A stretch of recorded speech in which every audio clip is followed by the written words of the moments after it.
All right, hello everybody. Welcome to our weekly showcase. We are going to be playing Octopath Traveler today. We have Zero with us going to show off the Galdera category.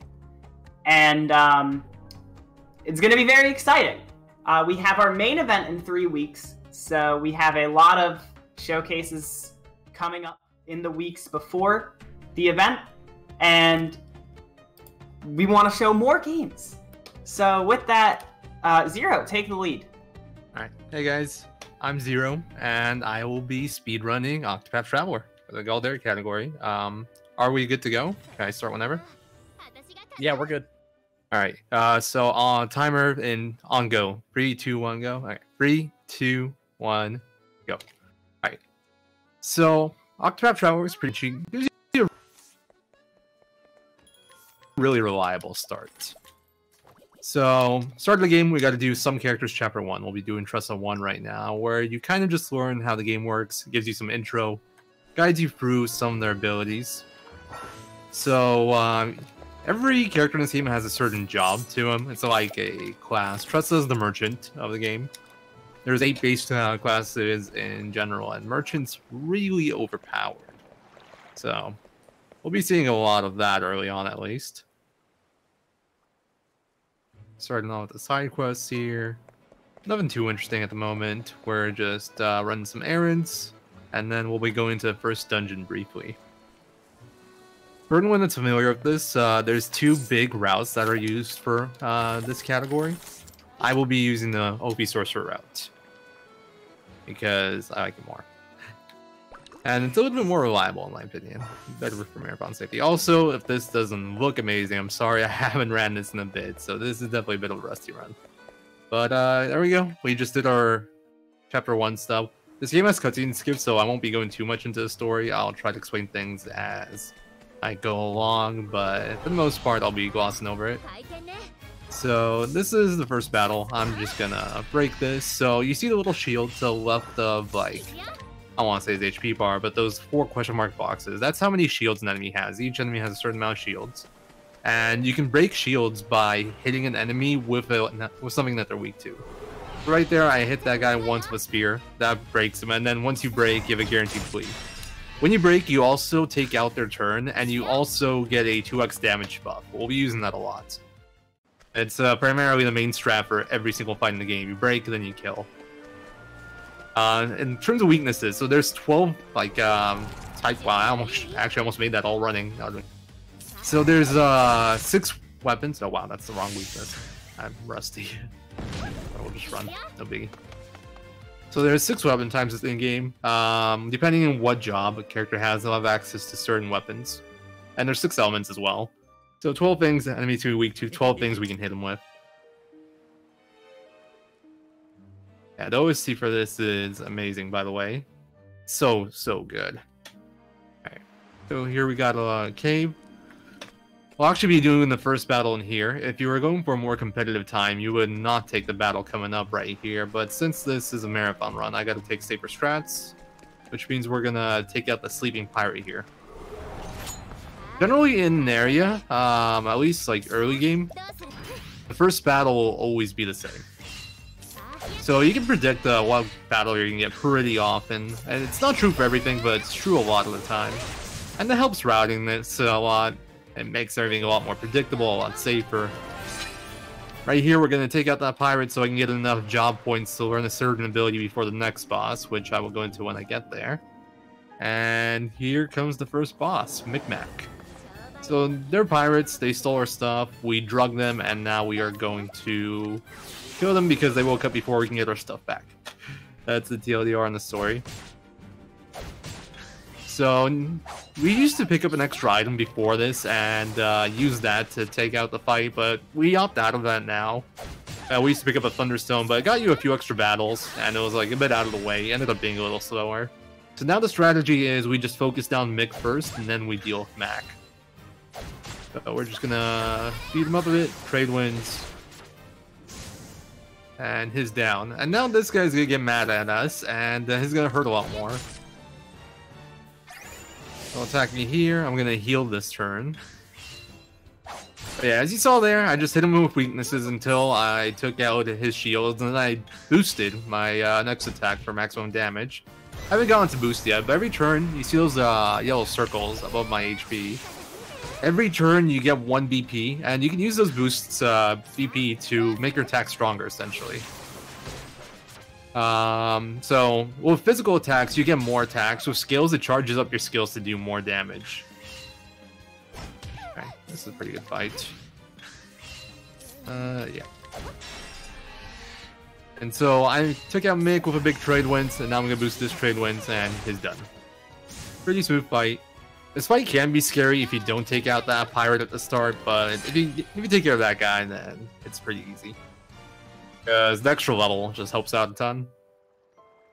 Also, I should mention that when you do level up in this game, you do get auto heal to full for each character that levels up. So that's why I didn't have to heal before Micmac. That's why I don't have to heal now. I'm still full HP. And now we are going on our first little journey outside of town. We're going to head north. Reason being, there's a character to the north named Cyrus. He is sadly very essential to the speedrun because he's a scholar. And scholars have a support skill they can learn called Evasive Maneuvers. What Evasive Maneuvers does is that it essentially reduces your encounter rate by like 2.5. So let's say the step counter in this game is a bit predictable. It's always going to be a little bit random. But generally, it's like there's a range it'll land on. And so when you land on like... that's a really early battle. This one is a little unlucky. And it's a scary one too. But we got to escape. No worries. So there's generally a certain amount of steps range in which you can get a battle in each area. Where in that range you fall is a bit random, so like right there, the odds of me getting a battle on that screen are pretty low, but I did just get one. So that can happen pretty often. And that can kill you early game in quite a few places. Yeah, that 2 fish flea was pretty nice. But everything else I've been breaking, so that's just been me playing extra safe because Marathon.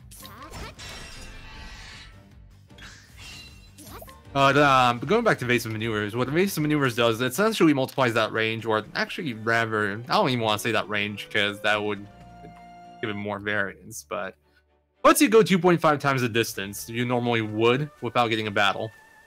And that'll let us go to a lot of areas that we aren't really supposed to access quite yet. Since normally you'd get a battle there, and since you'd be underleveled, you would just die. But since we'll have Evasive Maneuvers, we can get through without battles, and using little tricks here and there, which I will point out. And that'll make things a little bit more manageable for us. We will get to explore a lot of endgame stuff early, get geared up, pick up money, pick up items, pick up chests. I got a Kate. Okay, I guess this is a Kate run now. Classic marathon luck. Sounds good. Cut out for a second there. I gotta switch my notes to the Kate version. Funny kitty for the marathon. It wouldn't be a marathon run if it wasn't a Kate run. Yep. So, when you're grinding for a really good time, let me explain what a Kate is for a moment. So, a Kate is a 3% chance enemy that gives you big rewards if you can kill it. It's kind of hard to kill. But the boss from Chapter 1 gives me an Ice M Stone, which is consumable to does a set amount of damage, so it makes it really easy for Tressa. But it gives you a lot of XP JP, and it's really rare. It's a 3% encounter, and what you normally do when you grind for a really good time is you do the early game over and over again until you eventually find and kill a cat, and then you go and do your run. If you don't find the kitty, you reset and you try again. So getting in the marathon is a little bit unexpected. You never really plan for it. I didn't practice for this either way, so at least I don't have non-Kate muscle memory to contend with. But if I did, this would have been a bit annoying because you never assume you're going to get one of these in the marathon. I think in the whole walk here, you have about a 17% chance to get one. It's 3% per battle. You generally have 6. I got 7 because I got 1 extra. Alright. So before you get evasive maneuvers, you actually get less battles if you walk. So I'm going to try to walk this, and hopefully I'll skip this battle here. This battle here is really dangerous. I could die to it, but you got to get here. You got to get to Scholar Shrine. Oh, got close. So Scholar Shrine, or shrines in general, is like how you get extra jobs, essentially. Everybody starts with a base job, but to get like a secondary job onto people, you need to get shrines. That's what unlocks those jobs for you. Alright, cool. The grooming. Sadly, I'm not going first here. Don't do it. Alright, cool. So strat here is just to break. The dancers killed the bird, and then you break this guy neatly. And we're good. Nice. That is probably the scariest part of the early game for a little bit. Going back into the dancers, so what I did there was an ability called Higher Help. It's why Merchant, it's one of the reasons why Merchant's so OP. There's lots of reasons why Merchant's OP. But what Hired Help does is it essentially allows you to pay money to summon mercenaries or like NPCs to do your bidding for you, except it's not actually just like, they don't actually summon them, there is a distinction.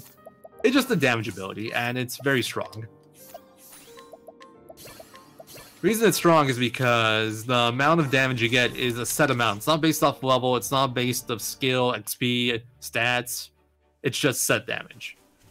So for early game, that is very useful. And just like for the speedrun in general, since we don't need a grind or anything to get big damage out. All we need is money and merchants. Alright, so here's a fast travel right here. This game has a really nice fast travel system. Once you've been to a town, you can fast travel to it anytime. We do use that quite a lot too. In fact, a lot of the time, instead of like walking through an area, it'll be faster to fast travel to a different area, get something else done, and then fast travel back. Just because it reduces the amount of walking and loading screens you need to do. Really useful, you'll be seeing that a ton. Also, this is a really unlikely battle. Well, actually, no, that's not true. And I should have double boosted that.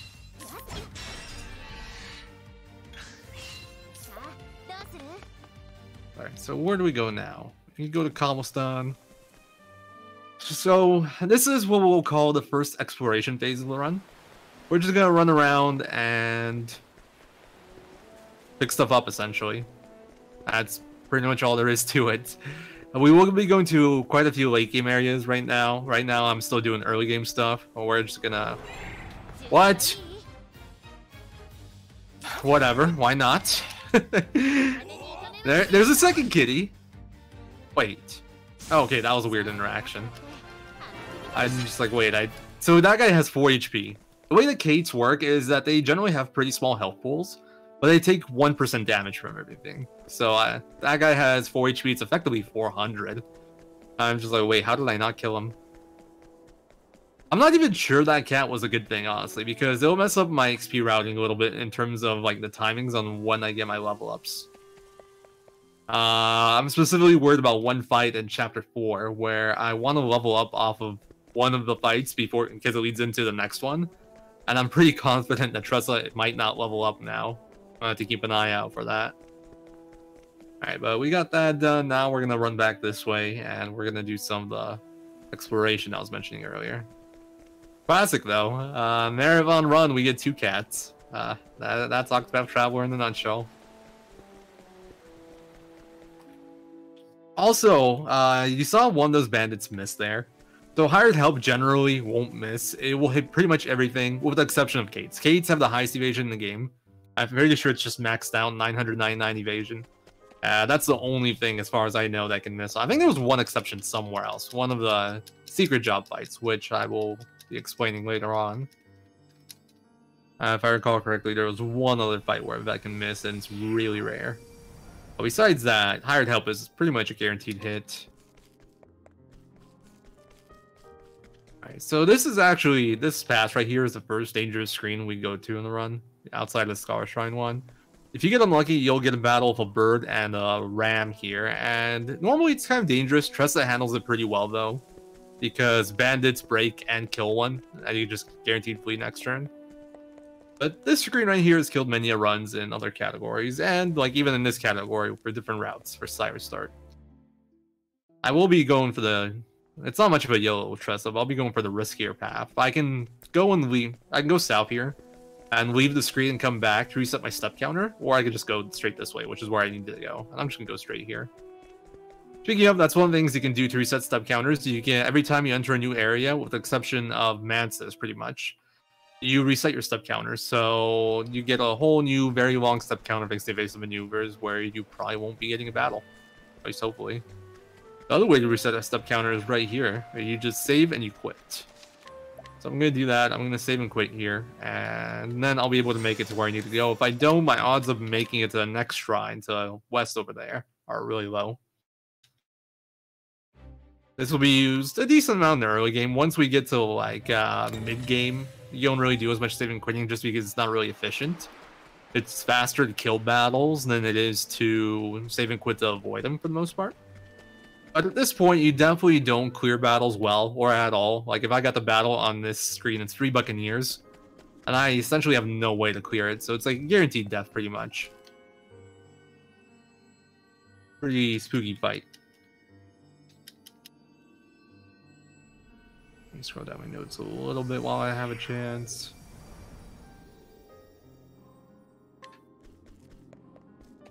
Also, for anyone familiar with my note setup ain't working for some reason. My analog scroll isn't working, so I have to scroll manually this whole run. So Octopath Traveler on PC has this thing where you have to be in focus. The game window has to be in focus to control the game. It can't be in the background. So handling notes can be a little bit annoying. I can't do anything outside of like playing the game. Luckily, there's a little trick you can do where you can click on the title bar, and then it'll stay in focus, but you'll still have control of your mouse.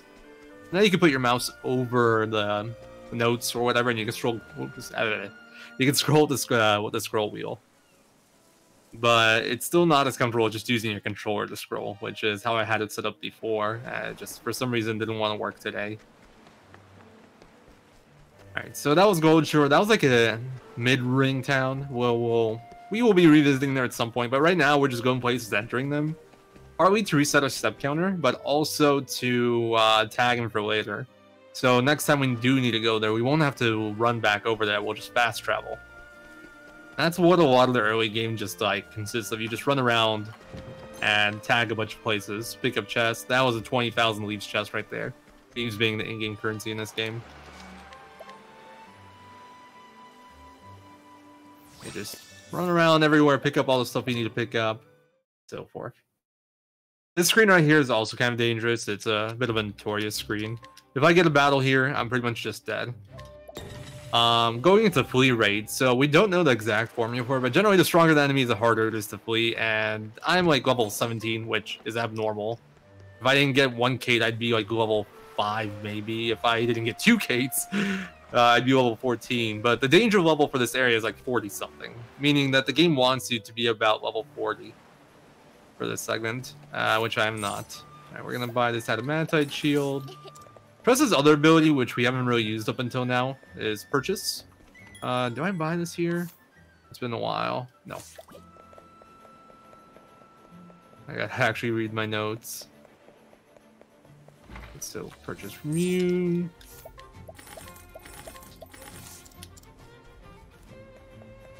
I'm getting a bit of that new runner experience where I'm rusty enough that I don't remember what I'm doing. So my notes, if they're not accurate, I'm gonna struggle a bit. Right here, we're just looting this place. There's a lot of good money items in here. We're also buying items off of people. Like I said earlier, very briefly. Press's abilities purchase, which lets her buy items off of NPCs, and this is a really useful ability. It's guaranteed, you just gotta pay money. You can steal them with a different character, but the odds are generally low. It depends on like the level of the area and that character's level. Tressa is guaranteed, and with all the money chests we pick up ahead of time, it's not an issue affording this stuff. It's routed, so we always have enough money.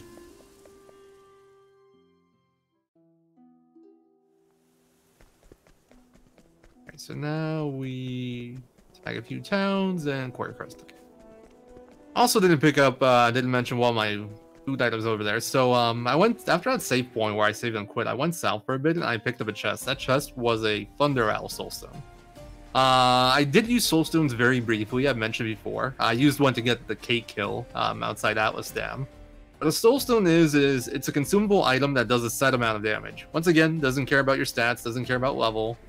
It just set damage. And that is very useful because for the early game, I won't be very strong. I won't have a lot of gear. I won't have levels. So set damage is very strong in the early game, especially since the large soulstones actually do hurt quite a bit. And until we get to like the level 3, level 4 areas, it will pretty much one-shot most things. So that large soulstone will be used coming up in a fight. It will also be used as a bit of a backup. There's a few areas where you can get a battle and it's not guaranteed to kill you. If you actually get a turn in, you can clear the soulstone. So that'll be useful there. And then in general, they're used for bosses where I need a little bit more damage, or where random battles where I don't have a good way of damaging them. I will be using soulstones there. And eventually I will need quite a few more for specific characters' story battles, which I will explain at that point. So for those battles, I do care about my elements. Soulstones come in elements. There's 6 elements in the game: fire, ice, lightning, wind, dark, and light. And shadow, I guess, maybe. Instead of dark, I don't know. Same thing.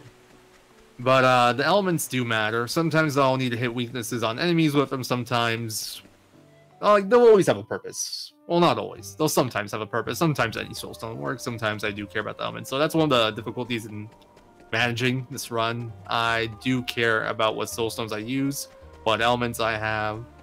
All these little details do come into play. Inventory and resource management is a big part of the Octopath Traveler speedrun, especially for these longer game categories. Alright, so here we're gonna head to Quarter Crest. This is actually where Tressa's Chapter 2 is. But we won't be doing that yet. I will start it, but I'm not going to finish it. Because I only have one character at the moment, and Tressa's Chapter 2 is one of the weaker Chapter 2s, but it's still a Chapter 2. And I would get wrecked, essentially. Well, I am going to start this because it's faster to do some stuff in here and fast travel out than it is to not do it. And this is one of those things I mentioned where I'm going to be fast traveling a lot, even though it might seem weird. Like, why fast travel and then fast travel back to a place? Well, it's because it cuts down on movement and loading screens. Thunder L, Thunder M. Also, you might have noticed that I got a discount. That's one of Tressa's other abilities. When she buys stuff, she has a chance to get a discount. I haven't gone over her last ability yet. I can point it out pretty soon, though. There's Boom. Shadow and Fire Emblem item. Don't get stuck on chest. Okay, so 2 soulstones off you, and then 3 soulstones off the next guy.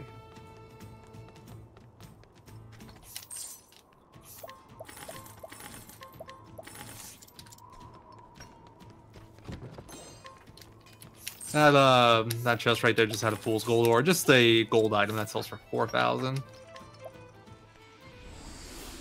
And now we're gonna TP over here. So I got all the I got all the purchases I needed for Tressa's Chapter there.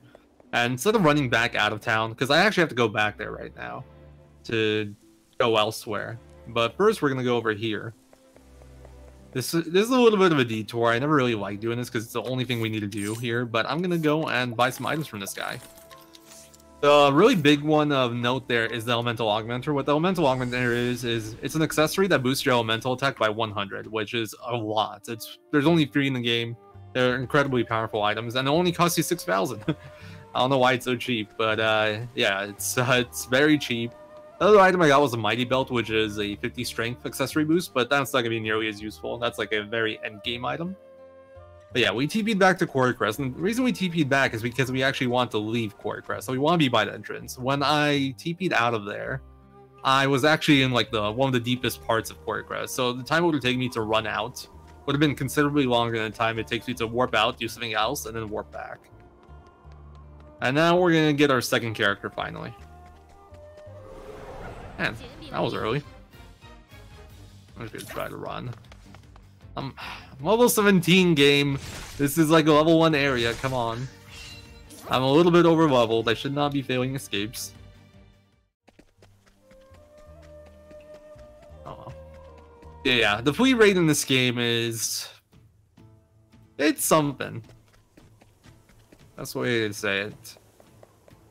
Yep, level 17 Jack. Double kitty. I got one outside Cobblestone Path screen. Gotta love it, right? Marathon run, double kitty.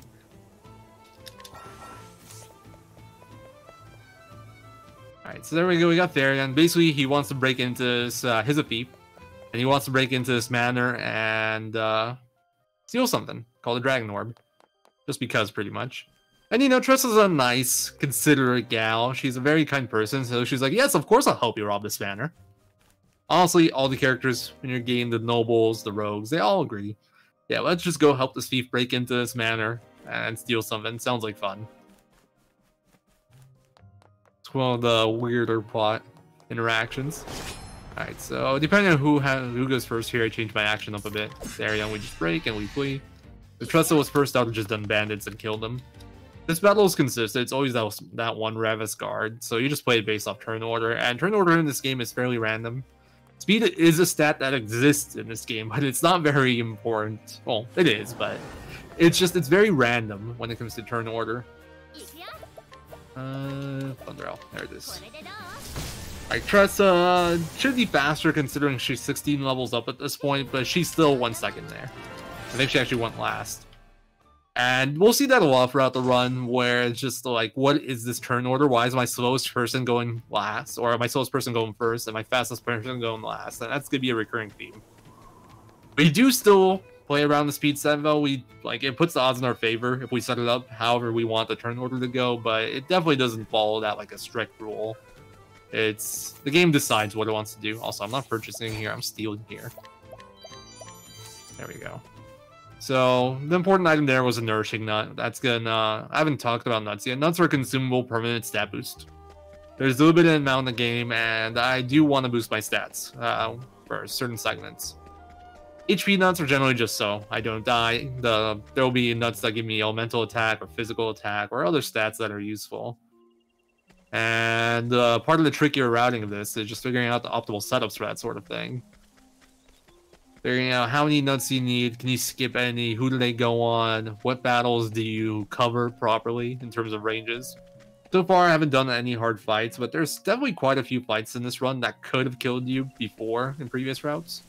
Now, for the most part, the routes are very safe. There are still things that can go wrong as always, but generally the odds are very heavily in our favor.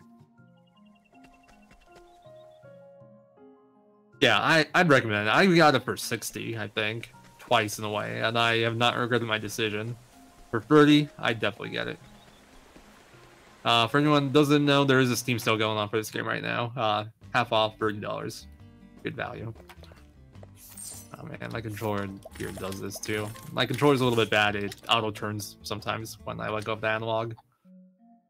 But yeah, we just bought 3 more nuts from that guy, and we leave right away. The nuts are nice. I don't think they're super essential at this point, but we needed to tag that place anyway for later on, so it's a 2 birds 1 stone sort of deal. And here we'll get our 3rd shrine. I didn't mention it earlier, but we got the warrior shrine and the merchant shrine earlier. I guess this is our 4th shrine actually. So now we have access to those jobs, and this is the hunter shrine. So now we'll have access to hunter, which is pretty important. Hunter has an ability called Leg Gold Trap, which essentially makes an enemy always go last for while it's in effect. This is a debuff. We'll be using that quite a bit. Well, actually, not too often early on, now that I think about it. Yeah. It's actually not used that much. It is used a bit, though. It also has other abilities that are useful. We'll be using Arrow Storm eventually. I'll point that out when we get there. Warrior, it'll just be used for HP for a bit. It's not really useful until like mid-game, where it really starts to get its value. Merchant will be abusing a lot of, like I said earlier, Merchant's really OP. And Scholar we're already using for evasive maneuvers, but we'll also be using that for damage soon enough. Right. I was about to say nice no battle. There it is. So this is one of those battles that's dangerous. I just have to burn a stone here. Just to make sure I don't die, because if I don't kill them, they'll kill me. Flee rate's really bad. I'll probably die. Also, you might take note, top of the screen is going to tell you that I picked up a bit of money off the ground, left by unfortunate souls. In other words, what that means is that Tressa is looting corpses as she travels. That's Tressa's other ability. She picks up money off the floor in dungeons. And it adds up to a big chunk of money for going throughout the game. It's one of the reasons why she's one of the main party characters. For the most part, I'll be using a few characters primarily, and the others will be swapped in and out. One of the requirements for unlocking Galdera, which is a category, it's the final secret boss, is you have to complete every character story. So I will be going through all that, which involves using each character. But for the most part, my party is going to be like a set 3. It'll be Tressa, Therion, and Ophelia. And then the 4th character will be getting swapped out based on whose story I'm doing. My path feels weird here. 1 second. That just felt really strange to me for a moment. Okay. Yeah, I go here. Let me scroll down my notes a bit. Oh no, I need to pick up the coin. Okay. Everything's good. So we're gonna make a quick side trip here just to pick up some stuff. It takes like 40 seconds. Now that I think about it, it's a bit on the longer side. Well, we're gonna loot this chest over here. This is 30,000, and there's gonna be a different colored chest right here. It's gonna be a purple chest. It's gonna have an adamantite hat. So the thing with purple chests, they can only be unlocked by Therion, our resident thief. So that's why we gotta get him first, or at least very early on. A lot of the places where we're exploring, we want to pick up an item that's a purple chest, and I can't get them without Therion. So in the Kate route, you can get Therion second, which is really nice. Without the Kate, I would have to go and get Cyrus first because I can get him evasive maneuvers, and that makes things. I would need evasive maneuvers to do all this traveling and stuff. Then Therion would be third on the list. Also, since we got that Kate, we got to skip one of the main joys of running Octopath Traveler called Whistlewood. So Whistlewood's just like a random dungeon, nothing too valuable in there. What's unique about it is that's by Atlas Dam, which is where you get Cyrus, and the groups in there give a decent amount of JP, which is job points. And to get evasive maneuvers, you need 130 JP. So standard part of the run is to go in there, hope you get a good battle, kill it with a soul stone, and hope you get enough JP for evasive maneuvers. Depending on the category, you can potentially kill battles outside, which with Tressa you would do. But the downside is the battles in there can be dangerous. The variance is pretty high. Most of the battles are kind of bad. And you can get ambushed, in which case you'll probably just die. I actually haven't gotten ambushed yet this run, but we can get ambushed in this game. You could also get a preemptive. And those, it's pretty self-explanatory. Preemptives, you go first. The enemies don't go until turn 2. Ambushes, you don't go until turn 2. The enemies go first. But in these higher level areas, ambushes mean death. And Whistlewood as well. Ambushes mean death. Alright, so this might have looked a little weird. I just thought the screen came back on, and I'm going here to Wellspring. The reason I do that is because if you just run straight to Wellspring, the odds of getting here without a battle are really bad. You can sometimes get a battle even before the screen transition. It's pretty rare, though. But that's why we do that quick little transition over here and back, just to reset our step counter. There's that chest to the left right there is a Thunderell Soulstone. Quite useful, but if I pick that up, I'll most likely get a battle, which once again will mean death. I don't want to die. But we're gonna loot this area now. There's some pretty useful stuff over here. This is a 20k chest, purple chest, so need Therion. That's a Thunderell. And we're gonna make a quick stop in these catacombs. There's some good loot in here. There's a Master Spear, there's a Viper Dagger, both really high tier weapons. Oh, we don't care about that. We're just gonna exit right away. This is another step counter reset. And now we're gonna run to Marseilles. This is a tier 4 town. We won't be going back here until it's like story character. Like it's the chapter 4 of a story character. But we are gonna run through and loot it. Alright. Gotta buy some stuff off you. Alright. I don't want to buy the resist them there anymore. It used to be part of the route, but you don't need it anymore. Save some money to skip it. So we're gonna skip that. And then we're gonna buy some stuff from NPCs here, and we're going to pick up a few chests. Not that. That's just throwing away money. I don't need crypt bracelets. This guy has 3 soul stones. This is like the main thing I really want here in terms of purchases. Those will be helpful for clearing battles. And then these are some useful chests. This is generally just good armor and money. 25k in there. That armor we will be using throughout the run. It's something like it's pretty good armor, honestly. It's a high house armor is like 170 armor, 70 elemental defense, and it's a slight fire resistance. Trying to circle it's like a helmet that's like 70 defense, 100 elemental defense, something along those lines. There is better stuff out there, but that's pretty high tier armor. As of right now, we haven't used any armor at all. The only equipment we've done is we bought a wolf bow at the start of the run to give to Tressa for increased elemental attack for her chapter 1 boss. Otherwise, we haven't touched equipment at all. I'll start doing some equipment management once we get through this next area. So here comes the most dangerous part of the early game, Everhold time. This screen right here by itself isn't safe. We're gonna attack Everhold, which is a fairly long walk. There's a chance we get a battle. If I get the battle, I'm just dead. There's no realistic survival there. There are ways you can get out, but really, it ain't happening. If you're just being realistic, it's too unlikely. I honestly don't even remember how to clear it. I think you need to have like Tressa first, break some enemies, then do a Wind L, and then finish off with an M Stone. Would also take a lot of resources, which I don't want to burn. As like Tressa and Therion, for the most part, they don't care about early game XP JP. Therion will care about EXP later on, and JP will be relevant, but I don't have my main damage dealer yet, which is where I want my EXP and JP to go for the most part. And since I don't have them yet, I don't really need to do anything. Okay, purchase please.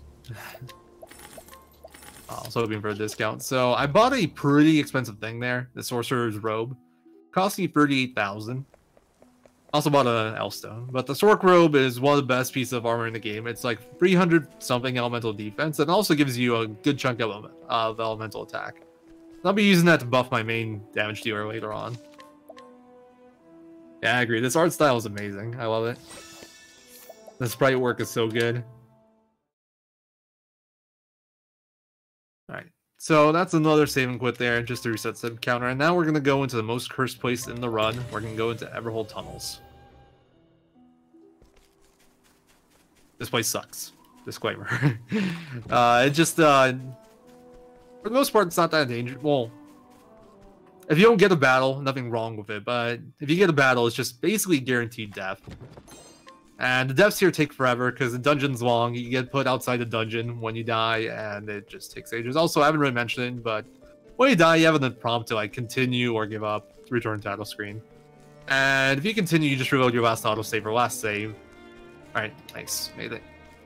So right there is a boss area, and the game gives you a warning. Do you want to fight this boss? We don't want to fight the boss. What that also does is that resets our step counter. So once you get to that point, you're basically safe. I've seen a battle going for this chest here once, but I think that was just like a 1 in a million thing. Shoutouts to Sunny. Only person I've seen get a chest battle going from the money chest back to the freaking encounter reset's insane. We're just gonna go back and forth a bit. Keep resetting our sub counter and pick up the stuff here.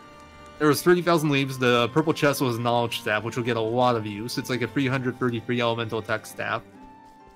That also gives you a 99 speed boost, if I recall correctly.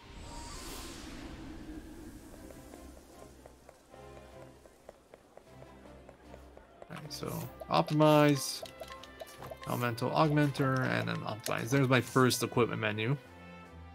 So I gave Tressa my sorcerer gear right now. Or my scholar gear. She's not the best mage, but right now she's level 17. So, and she has scholar skills learned, unlike Cyrus, who I just got. He comes as a scholar. He has the highest elemental attack base in the game. Still won't be using him as my main scholar though, because of something I'll point out here. But as for right now, Tressa will be my main mage. Up until the point where I get Ophi and I get her out. So Shadow Well, Blizzard 2. Easy enough. If I didn't get the Kate, I actually would have used Cyrus as my main mage, because I would have gotten him earlier, and then he would have had the skills to like and the levels to be used as a mage. But since I got him so late, he's just not strong. So right there, that was a large soul stone. That was no weakness, nothing. 2700 damage base. The extra damage was from Tressa and her just scholar abilities combined with all the gear I gave her. Easy 2000 Blizzard off of one boost. We're gonna finish up Cyrus's chapter. Cyrus's chapter is pretty long. I actually didn't show why Cyrus won't be the main mage. I kind of forgot to point it out. So, like I said, each character has their own like innate hidden ability that they use. Tressa picks up money. Therion, he can pick up purple chests. Cyrus is a Study Foe. What Study Foe is, at the start of each battle, he essentially reveals a weakness on each enemy. But we're speedrunners. We're supposed to be good at this game. So I already know the weaknesses, and that prompt takes like 2 seconds. So every battle in the run, I get like a 2-second delay if I have Cyrus in my party. And I don't want that. That's slow. So that's why Cyrus doesn't get used all that much. I want to kick him out as soon as possible just so I don't get that 2-second delay each battle. But I do still need him for a few things, so I'm not kicking him out quite yet. I'm doing this out of order, aren't I? Okay, I'm just gonna reload this just to stay on route. I managed to just gloss over the Ophelia part in my notes. Wow, I'm a great speedrunner. Remember how I said I know how to play this game? Apparently not. It's all good though. Like, the game's pretty generous with autosaves. Although I thought I autosaved somewhere else. Okay, whatever. I could have done that early, I want to stay on route. Probably throw away a minute there, no biggie. I don't have the timer in front of me, so I don't feel pressured at all. My estimate's fairly generous too, although maybe not generous enough because I am very rusty. I have not touched this game in months. So a lot of note reading going on, and sometimes I don't do it properly. But yeah, we actually want to go get a different character right now. And we want... Okay, there we go. I'm starting to remember how to play this game now. So I actually haven't tagged that area yet. That's why we do it now, because we get put outside Atlas Dam. It's coming back to me. I should have maybe done one practice run before this. It was just kind of last minute. So we're going to head over to Flames Grace now. The reason I do it now is because it put me outside of Atlas Dam after Cyrus 1, which gives me this, like, I'm along the walk, essentially. I could always warp to Atlas Dam and leave, but that takes more time. And the category is really optimized at this point, so you really don't want to give up any time ever if you don't have to. There's no point in doing it earlier or later too. This timing's perfect. So we're going to go here, and we're going to get Ophelia. Ophelia is our cleric, which is essentially like white mage of this game. Scholar is black mage, damage dealer mage. Ophelia is white mage, healer mage. And she will be our main damage dealer throughout the run. Our white mage is who pops off the most. Although not quite yet. Eventually. First, we gotta get her some EXP, some JP, etc., etc.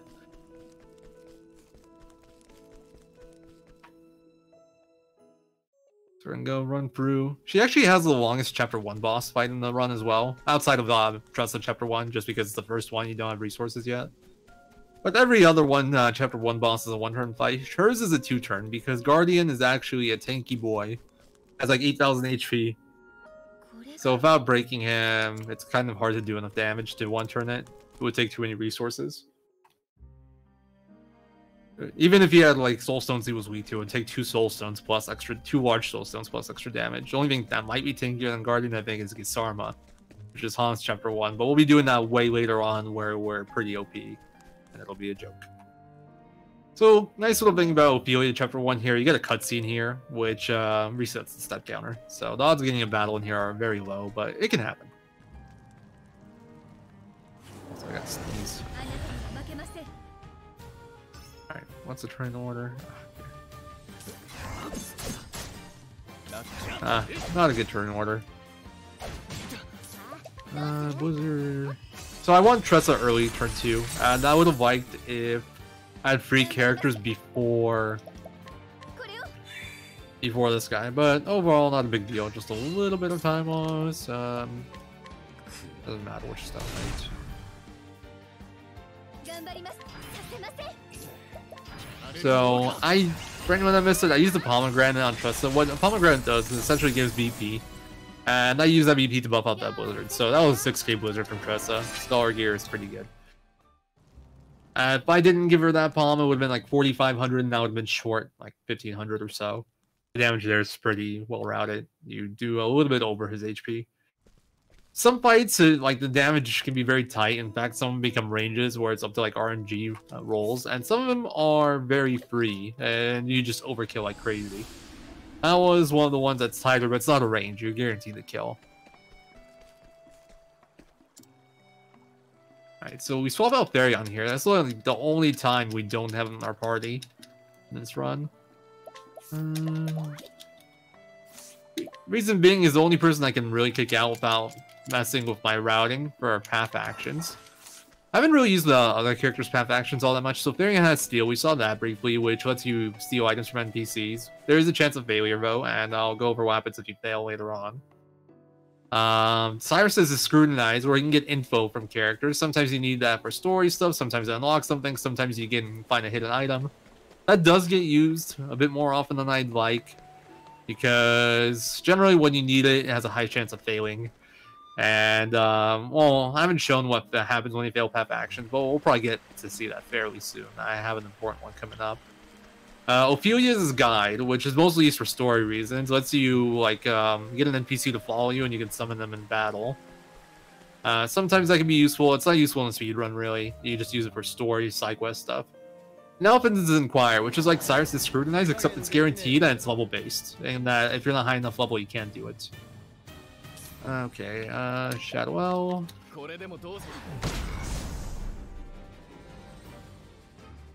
A little bit of an unlucky turn order here, but just nothing you can do about it. So you just, you hope that Viper goes after 2 characters so you can skip this poison animation, but, you know, if it doesn't, it doesn't. But yeah, we just killed a combination of Soul Stones and, 1 spell. Okay, cool, I got an Herb of Healing, so I don't need to buy that. That's why I do this before I do my shop menu here. There will be 1 fight where I actually want to heal poison off. So if I get a drop off that Viper fight, 2 little snakes can drop him, I skip buying him. And then 11 of these, 11 of these. So those are Concoct ingredients. Concoct is Alpin's like in battle ability where you can combine certain things to do some kind of effect. Combine certain ingredients. This is an apothecary. He cures people with medicine and drugs, herbs, that sort of deal.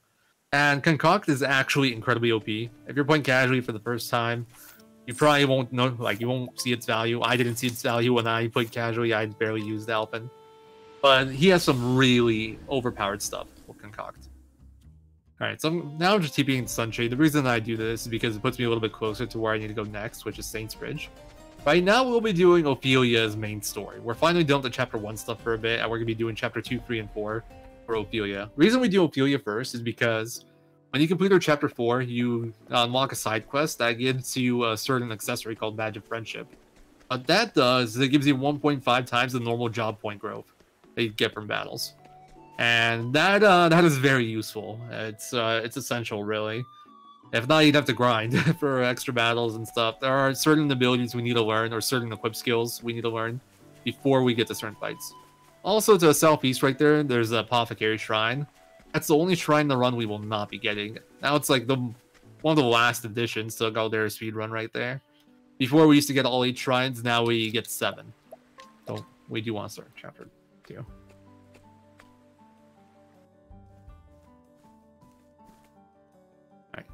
Last time I played this game, I think I was doing Ophelia single story, where you have to guide a guy in here, or scrutinize the cleric to the left right there. I don't want to do that.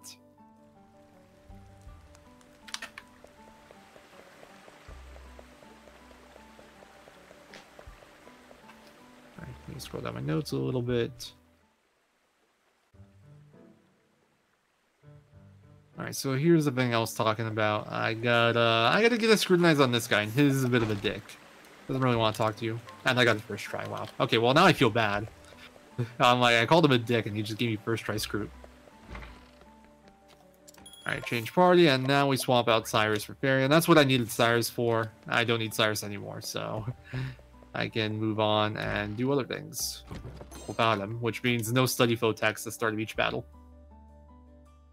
I will be using it more later because I do still need to do a story. But it's gone for a bit. And now I got a menu here, and my menuing is probably going to be awful because I haven't played this game. So bear with me here. Okay, magic. In big M, and then nourishing M, 1 on Tressa, and then 1 Ophelia, and nourishing 1 Ophelia. I'll do this now too. Alright. Equipment, on equip all. Alpin, Death Cleaver, and then Ophelia, Optimize, Augmenter, Formation, Tressa, Ophelia, Jobs, Ophelia, Scholar, then Blizzard, Alpin, Amputation and Warrior. Varion Armor Corrosive. And then Tressa Donate BP. And Hunter. And I have so much JP, I can just learn this stuff now.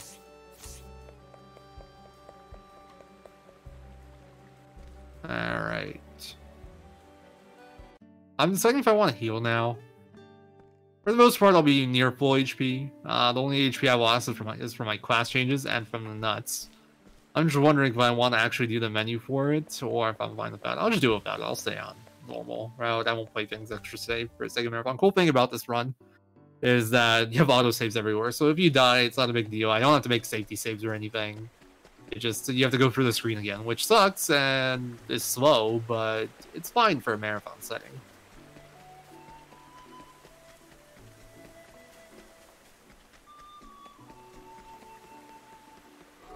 I'm pretty far there. I'll just try to remember if I pick up the chest there. Nice, Ophelia first, that's what we want to see. She'll just one-shot things. As long as you don't get ambushed, this battle's fine. At this point, we are going to start killing random battles now. It's mostly for JP reasons. JP and EXP. Also, it's faster. Like, I could have done a save and quit there to skip that battle, but it doesn't end up saving me any time. If I have a clean battle, at least. And then I don't get the EXP, JP, or money from that fight.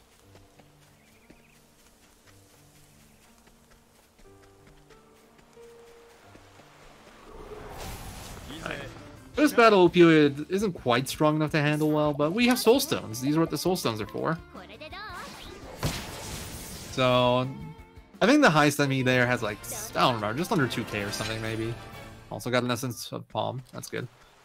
Soul Stones, even not without hitting weaknesses, do 2700, so you just wipe those out. Ophelia doesn't do enough damage to one-shot of a Scholar skill there, sadly. That's the best way to do it. Alright. So coming up is a pretty cool fight. This is Ophelia's Chapter 2 boss, the Big Wolf. And the cool thing about it in this route is that it's a 2-turn. Blizzard. Could have done a little menuing trick there, but I forgot about it.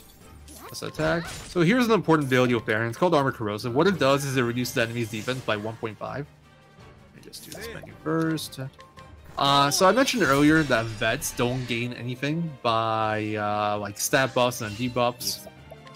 That's on your characters. On enemies, if you lower their defense, you still get bonus damage if you use vets. So Armor Corrosive plus vets will be my bread and butter for the early game. That's essentially the strat. I lower enemies' defense and I use vets. That's vets right there.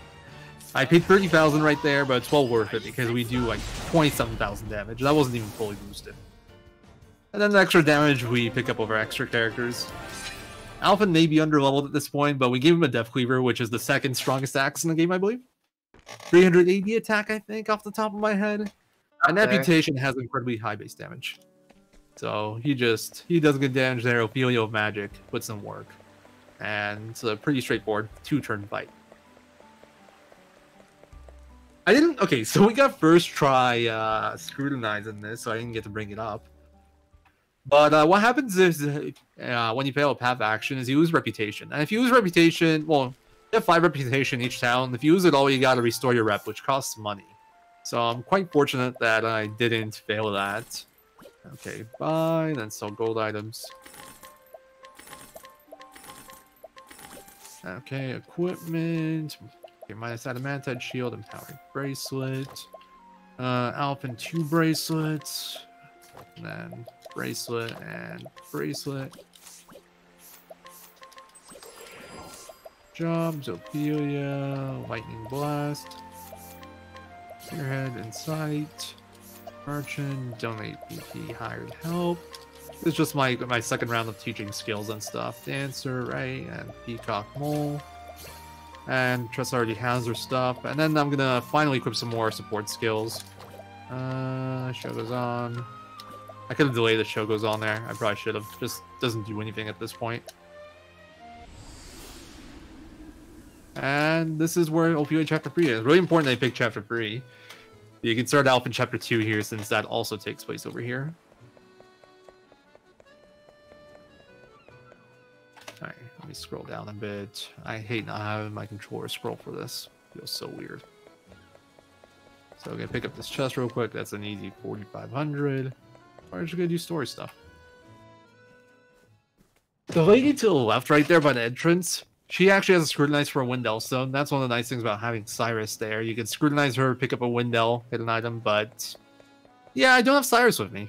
And it's not worth putting in the party just for that, so you just don't get that. Cyrus has a little bit more access to Soul Stones for that reason.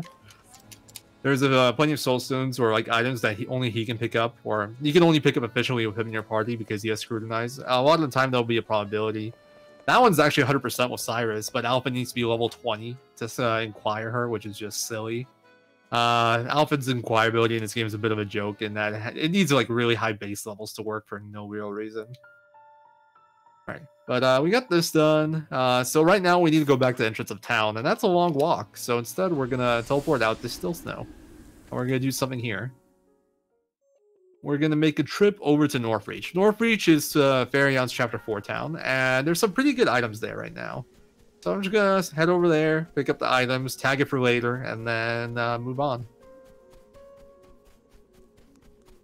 After that, we'll TP back to Goldshore, and we'll continue Ophelia 3. Also, this is a very long walk. There isn't a save point or anywhere to like do an autosave along the path, so we have to kill the battle on the way here. Luckily, it's always going to be the same battle, which is 2 lizards, and they're both only 2 shield axe weakness enemies. We can hit those both with higher health. But if they ambush you, or if they kill people, this fight can get a little awkward, like that. There's our first ambush of the playthrough. And its turn order is about as bad as it gets. I do want everybody to live here. Okay, good. What was the damage range here like? Yeah, I'm gonna need more than that. Actually, do I? Okay, at free BP, it's been a while. So that works. If you want to kill down without burning resources, what you would do is you would do Peacock and donate BP on Ophelia, and you would just hit it with like 4 BP and Peacock Strut Ophelia. I haven't mentioned Peacock yet. Peacock Strut is a dancer skill that applies an elemental attack buff to a character. It's a 1.5 times damage from elemental attacks, essentially. And a lot of our damage throughout the run will just be stacking multipliers. That's how you do damage in this game.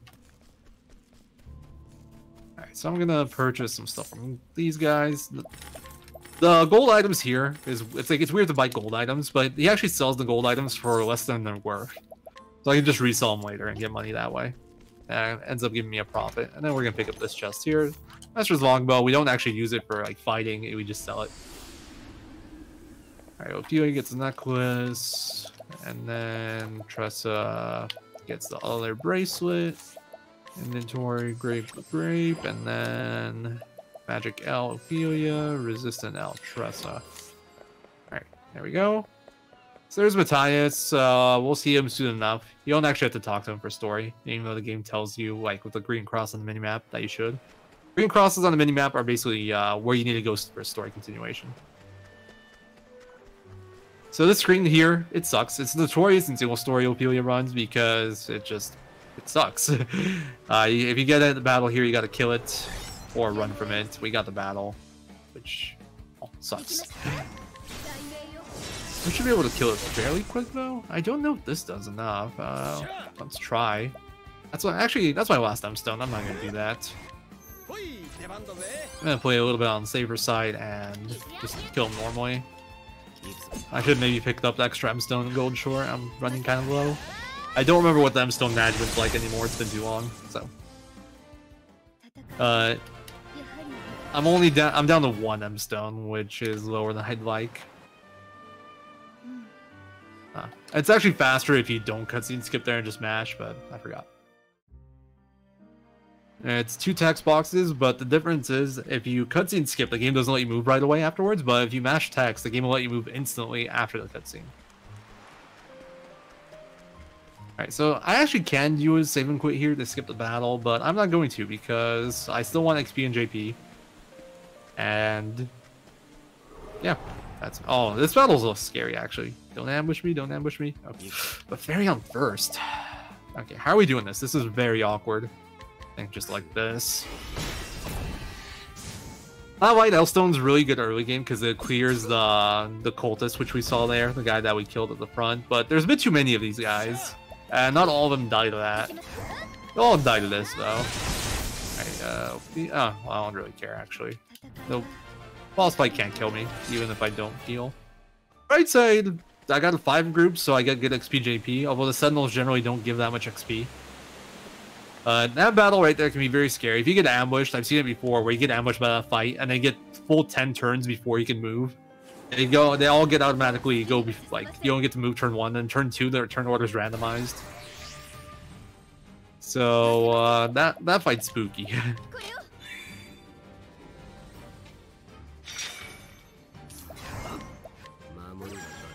So, this is just gonna be another boss fight where we corrosive and vets, pretty much. It's a little bit trickier though because there's 2 enemies now and they don't share weaknesses. So I'm gonna have to break them all. I'm Alpha again. More corrosive. And defend. So these guys' actions for the first 2 turns, or at least, are also pretty much set. I mean, the guy that we broke has 1 of 4 random attacks he can do. One of them being a single target. That's why it makes him kind of a little bit harder to route around, so we break him first. But the rest, the other guy always does Luminescence heal wounds turn 1, which is really easy to handle. Since I use that Magic L nut on Ophelia, I don't actually have any kind of range here. If you don't use that nut, sometimes it's the range. The Magic L gives you enough damage that this lets me kill guaranteed without any extra damage. And that boss fight's done. Once again, just vets it out. There may be 2 of them, but they're kind of squishy, and vets hit AoE, so... Alright, Marathon safety, I'm going to pick up the Cellstone. My Soulstone count's really low, so I'll just grab that. Also, at some point, I gotta go and turn my light on. It's gotten dark out here. Here's a good time. This is like 7 cutscenes.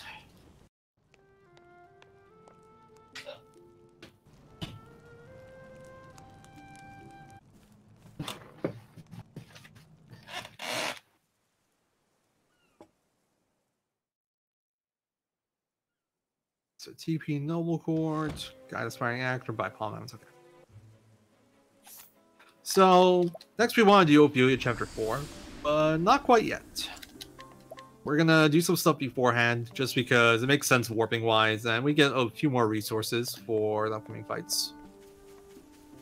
Don't think it matters all that much in terms of resources. So we're gonna do this. Head over this way. I should mention the guy in the like the orange bubbles. The guys with the orange bubbles, those are quest NPCs. They generally have some side quests. And I don't generally need to do side quests in a run with a few exceptions. One of them being Kit Quest. Kit Quest is like you need to do it to unlock Galdera. And we needed that guy we just guided there for Kit's quest. It's also why I gave Kit a grape right outside Trestle 1 at the start of the run. I just need to finish his story, side quest story, so I can unlock the final boss. There's a few other ones we'll have to do, I'll point them out, but generally speaking, if I'm doing a side quest, it's probably because I need it to unlock the final boss. With like a few exceptions. There are some side quests we do to get weapons to beat the final boss easier. Alright, I'm gonna save and quit here. There's a battle you get here if you don't save and quit. Unless you get really lucky, you can make it without getting the battle, but it's kind of risky. Generally, I could go for that kill there instead of saving and quitting, but at this point I'm not super geared out, so the battle is a little scary and it's not super fast. Saving and quitting is just generally faster on average. But I do have the option of just trying to fight that. Purchase, we're gonna buy this Curious Antique off this guy. Sells for 9,500, he sells it for 28, so good value there. It's just free money. Alright, then TP back to Noble Core. We're gonna finish off some of those quests. And we're also gonna inquire this guy right here. This guy gives me thieving tips and tricks, which is essentially just better odds on stealing stuff. Oh, oops. I forgot where to go, apparently. Wait, I didn't go to the tavern, did I? Okay, that's why I forgot where to go. I forgot to do this last time. X. So I was supposed to trigger this cutscene when I was on this screen earlier. That's why we did it like this. That's why it's routed this way. You do that, and then you get the NPC there, and everything goes together nicely all at once, but travel time's reduced. I wouldn't have to like run back and forth like this. It's all good. Not a major deal. We're just gonna trigger this cutscene here, and then we're gonna go talk to Kit and finish up the next part of his side quest story. They'll give us like 5k or something, nothing too special. We don't really care about the money. I mean, it's routed in. We do care about the money, but it's not what we do it for. We just do this because we need to eventually beat Galdera. But the nice thing about that quest is it puts you right outside Noble Court, and the place we need to go to next is over here. So that's why it's timed like this. So if you use Chapter 4 is in Whispering Mill, it's in the top right part of the map, which is where we're going now. And that quest puts you right outside Noble Court, which is the closest you can get to it. So once again, all the routing is done just to like avoid travel as much as possible. Although avoid load screens as much as possible. That chest right there had a cat's eye. It sells for 20,000. It's just money. Anyway, first, so this is a danger level 40 fight. It should be hard in theory, but in practice, they're both weak to bow. So here's a hunter ability called Arrow Storm. It hits all enemies at least 3 times with bow attack. You get hit with more. And it breaks them really easily. I'm just going to buff up Ophelia, and Ophelia is going to one-shot them. This is like the max damage Ophelia will do at this point. She has max BP, she has Peacock. You can use a maximum of 3 BP per turn. I haven't mentioned that yet. You can have up to 5, but the max you can use in 1 turn is 3. And also, when you use BP, you don't gain BP on the next turn. That's the other thing you have to keep in mind. So you don't want to just boost constantly. I mean, you can, but like, you would have to use resources to maintain that boost. You won't get it back naturally.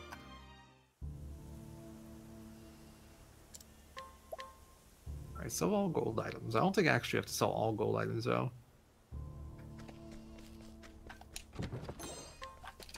Alright, buy 11 grape M, 11 herbs of clamor, and then 21 plums. Then sell. Yeah, I don't need to sell. I don't need to do all of them. I can sell the rest later. It'll just be a little bit easier menuing wise. So I used my white Elstone in what's it called? In Ophelia Chapter 3. The reason I kind of want to avoid that if possible is because it's pretty good in the upcoming dungeon here. The battles here are a bit more dangerous. I could game over if I get ambushed and get unlucky. They're higher HP, so they won't be as easy to clear. And the White Owl is pretty good in some battles here. Specifically into Dark Elementals, which are probably the most dangerous enemy in here. But if you gotta use it, you gotta use it. There are ways you can pick up more, but it's not worth the time investment. Like, there's one Forced Purgation, which we passed by on the way here. It used to be routed into the run. It's one of the things that got cut out because we don't longer need the Tempest Amulet in there. Tempest Amulet is an accessory that essentially negates wind damage, and that used to be used in a fight coming up soon. But not anymore. It's one of the route improvements that have happened somewhat recently, and I'll go over that when I get there. Alright, so we're just gonna pick up some loot here. We'll always get a battle here, and we pretty much always kill it with one exception. There's one enemy we don't want to see. Because he has like 17,000 HP, doesn't really give you much in value, and it's just a pain in the ass to deal with. There's a ton of shields. So we don't want to see that guy. Okay. Carrion, Adamantite Shield, or Adamantite Hat. Then Tressa Enchanted Circlet. Jobs, Tressa Warrior. I just do that for HP, so she's less likely to die. Luminescence, Alphen, 2 Apothecary skills. And then Tressa 1 Merchant skill. And Sports skills, you get Hale and Hardy. I got something in my eye, ow. And then Tressa gets Growing Trees. Growing Trees is like 10% boost to how much money you get in each fight. And Hale and Hardy is a plus like base 500 HP ability. Over pretty useful. Ah, that sucks. I don't have any Ice Soul Stones too. Man, this is annoying. Alright, I'm gonna Grape M Alphen, I think. This is a little bit substandard, but I gotta improvise a little bit. Alright, so here's how I'll do this.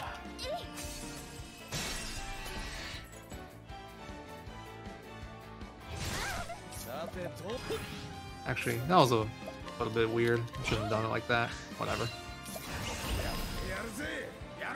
I should have just boosted Blizzard. Oh, I think it's still might kill. Okay, it's fine. Never mind. I played it right. A little janky, but everyone leveled up. 2 Curious Blooms. Those Curious Blooms matter for later. I have it routed so I can just buy all the ones I need, but if I get drops and they drop from bats, I can skip some of the ones I need to buy. I think we have 3 total now. I'll probably just end up getting all of them though, just for safety. I didn't get a good look at Tressa's EXP sadly, so if I have a free turn here, I might just heal her. Merchant. Actually, hold on. How did we do this? And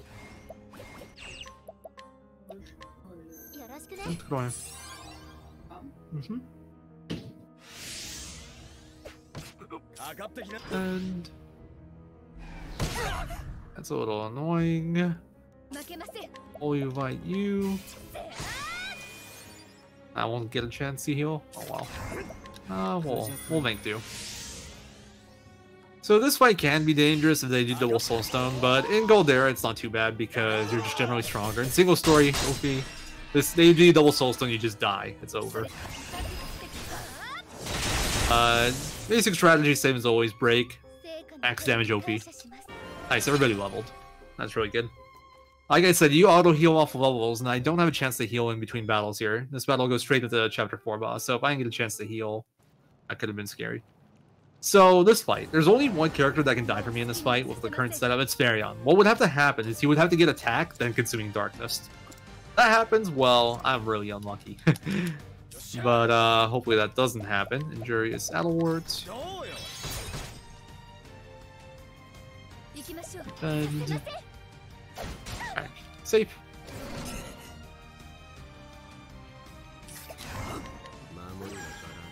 Let's trust to do Palm Alphen. Palm Alphen. Oh, nice. I had duplicate. Okay, so I haven't talked about dupes yet. So, there's an ability called Endless Items. Let me just remember how to do this.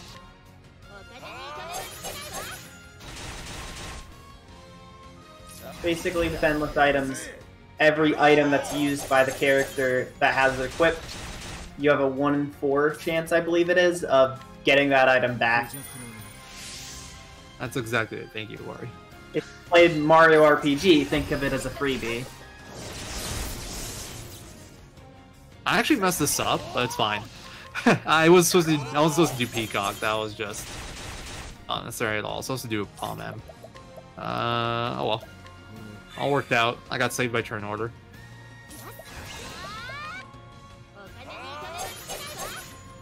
So you actually don't need Peacock in this fight. One interesting thing is about this fight is that it used to be a rage before I figured something out.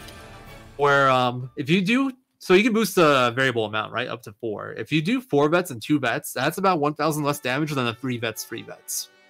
And if you do 4-2, that ends up being a damage range. But if you do 3-3, it's a consistent fight. You don't need Peacock, you don't need an M-Stone or anything. You just kill. Okay, analog stick. I don't want to turn around. Oh. The game's been covering me pretty well today. I've been making a few mistakes here and there, but game's had my back with turn order.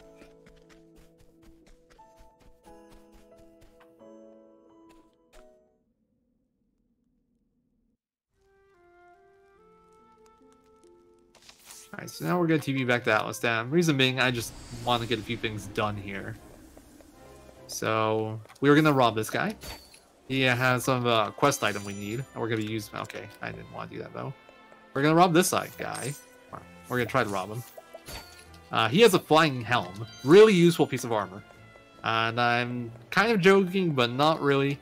It's like plus 21 physical defense, elemental defense. It's not much.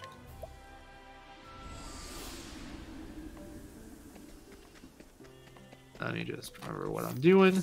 But the important thing that it gives you is it gives you 21 crit. And that guarantees a crit in an upcoming fight where if you don't get it, you basically lose a ton of time. Wow, I actually almost got all the swag steals. 55% chance steals there. You have enough money to buy them. I went for it for fun. I got 2 of them. That's pretty cool. I'm gonna buy this Fire L too because I have extra cash now.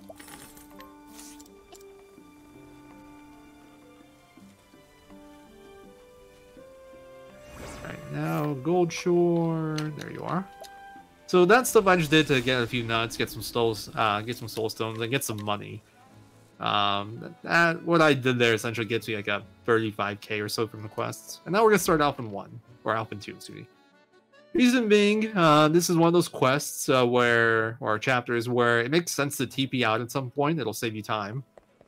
And the other reason is there's some stuff I want to buy here. A certain girl shows up here after Ophelia Chapter 4, and she has some useful items I would like to purchase. So we're going to go and do that.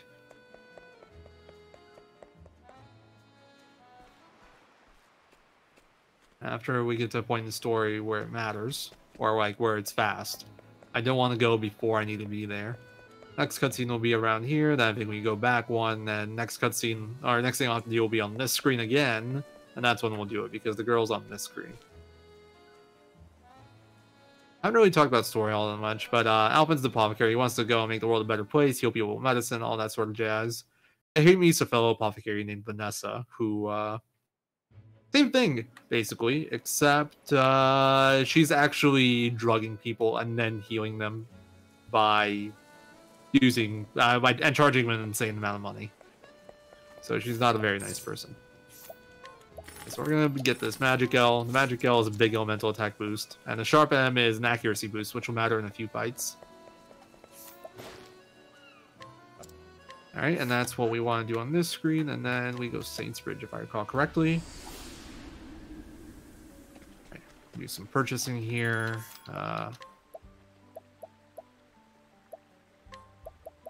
Injurious Dust. I knew I was forgetting something. I just heard something weird. Distracted me like crazy. And then sell. We're gonna sell my gold items.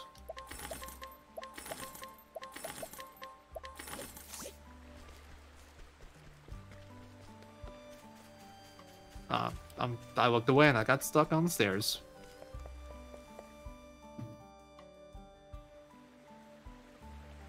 Alright, so I mentioned earlier the Badge of Friendship quest. This is where we do it.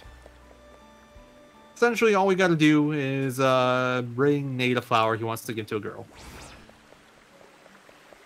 So we're gonna go back on this screen. We're gonna buy that flower. It's actually a 3% steal. It's really hard to get steal, but it sells for like 300 or something. We buy it fair and square, and then the bully's like, oh, but that's mine! Even though we just bought him off of 456 leaves, which is probably quite a bit of money for a kid. It's not much for us. Oh, faster than generally for side quests, it's generally faster to mash than do cutscene skip. Badge of Friendship, and then we're gonna go to Quarry Quest to do one of our last bits of like pure exploration in a way. So we're gonna get, I think, our last basic job shrine here, if I'm not mistaken. We're gonna get Thief Shrine.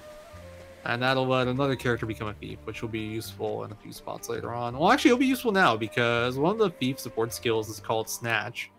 What Snatch does is that lets you get double the money or double the items for Steal or Collect. I haven't used Collect so far, but Collect is a merchant ability that essentially just takes money from an enemy. It's normally double whatever they drop. But with Snatch, it's 4 times whatever they drop, and how you'll notice the money I get from that upcoming fight. It'll be a pretty big amount.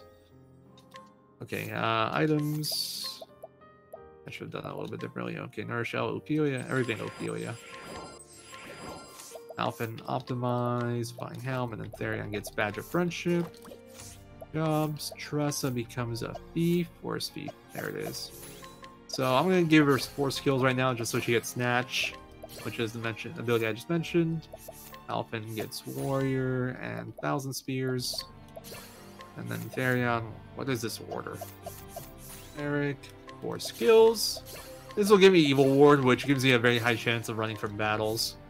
And then you go Merchant, don't give VP. And skills, Tressa, minus EM plus Snatch. Therion will get Evil Ward and then those items, and you will get Summon Strength. Okay. And then we run out of here.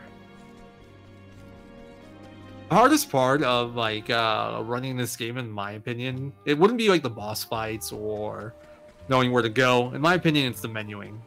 Some of the menus are really complex, and if you don't have them memorized or like are uncomfortable with them, they can take a while, and that'll be like the biggest difference in times, in my opinion. And then if you mess something up, then like you might end up dying to something you're not supposed to, or you might not deal enough damage. So, in my opinion, hardest part of the run.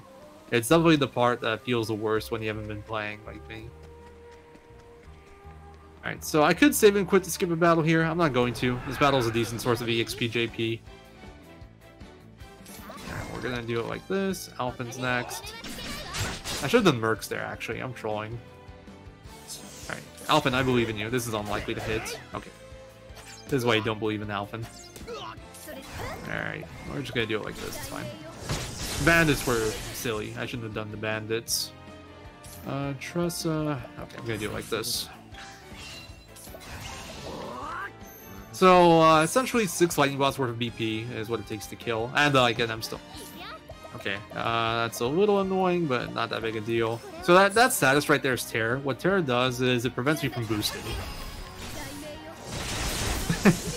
That's not too inaccurate.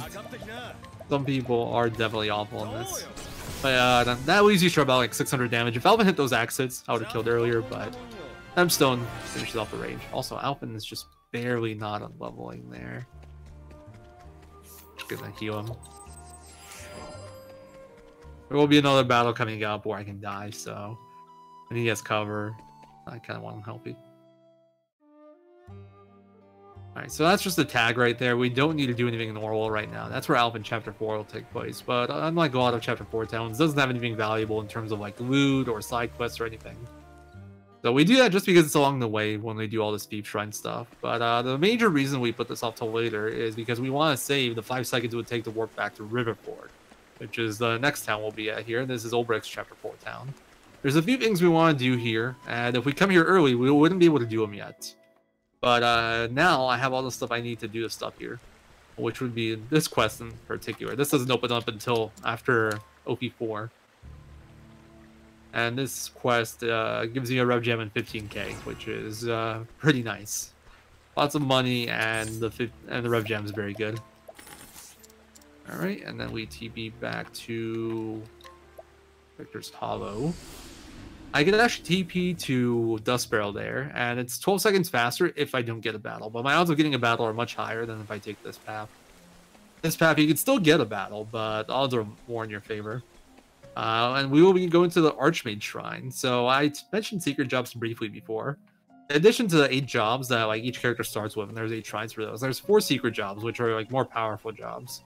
But they're all guarded by a boss, and those bosses are considered like some of the hardest bosses in the game, not the hardest outside of like the final boss and like 2 side quest bosses. So, but the rewards are big. This is the Sorcerer Shrine, and if I win this, I get Sorcerer, which is a very, very powerful class. We will be abusing it for essentially the rest of the run. It's just at this point, before Badge of Friendship and before I had to make XP JP, it wasn't really viable to do this. Now I'm strong enough that I can take this on. You guys are the fire ones. Oh, you're the thunder ones. Yeah, I don't have a way to hit that. Steel defenses, that's a little annoying. I'm just gonna do this, I think. Alright, Alpin. I believe in you. Actually, I don't need to believe in you. I can just do this. Screw believing. I'll just guarantee the hit. I'll one-turn this. I'll just burn the Elstone here. One Elstone.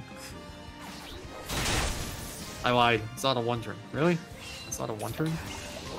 Alright, well, I'm not going to burn anything else. They have, like, no HP left, but I'll just finish it off like this.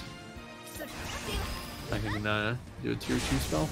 That was a waste of an Elstone, man. I shouldn't have bothered. I thought I'd get the kill there. Oh well.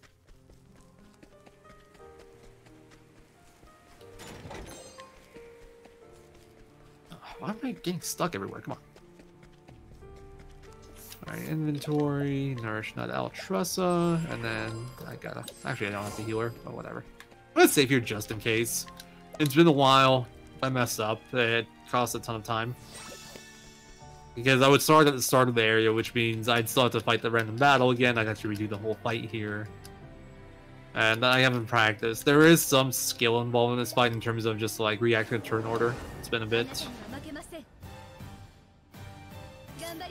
Palm M Merchant 1. I think I could have played this differently. I'm just gonna. Yeah, this is definitely one of the harder bosses. Oh, that's a crit. I didn't do this quite right already. Hold on, this is actually a problem. You know, I'm gonna reset the fight. I think it's still winnable. I really should practice this. This is a hard fight. You'll see why right here. You don't see it turn 1, but he hurts. This will actually be a good showcase too, because you can notice that his damage right here. He does wind and fire. As I mentioned earlier, you want to pick up Tempest Amulets. It's reduced in damage from this. The old strat would tank this, although not in this turn. It would do it turn 5. Now we just break him before he can get those attacks off normally. I think I could have still won that. I'm very rusty, and I'm just gonna follow my notes here. So, we're gonna redo this. I think it would have been, it's just a simpler option.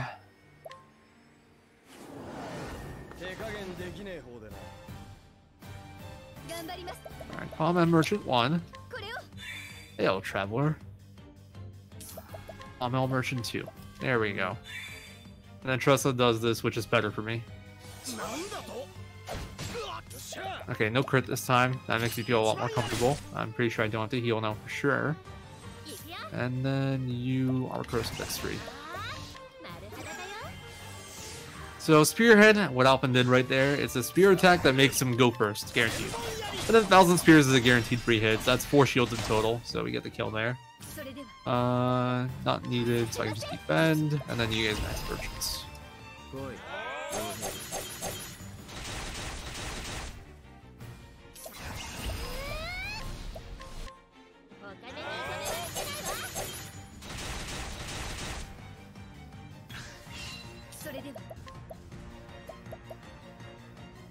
Okay, I'm starting to remember.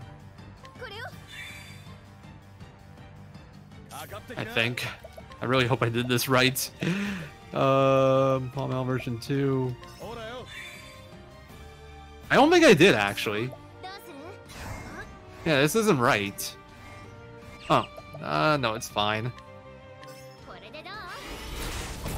Oh, man. This isn't that hard of a fight. It needs a little bit of practice. There's a lot of variants or adjustments you want to do in case of turn order.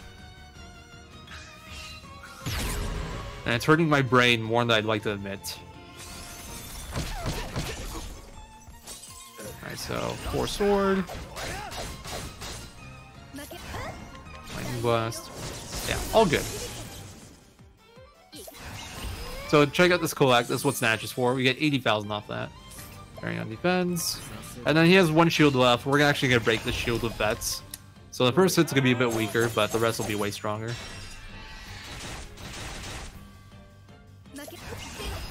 Lightning blast. Is this right? This feels off to me. I think I burned an extra Palm L. Yeah, that's what happened. I burned an extra Palm L. That's why everything feels weird. Whatever. I duped it, I think. So, Trezlos have no BP there. That's why everything has felt so strange to me. But this is where the sense of Palm and Purifying Dust we bought comes in.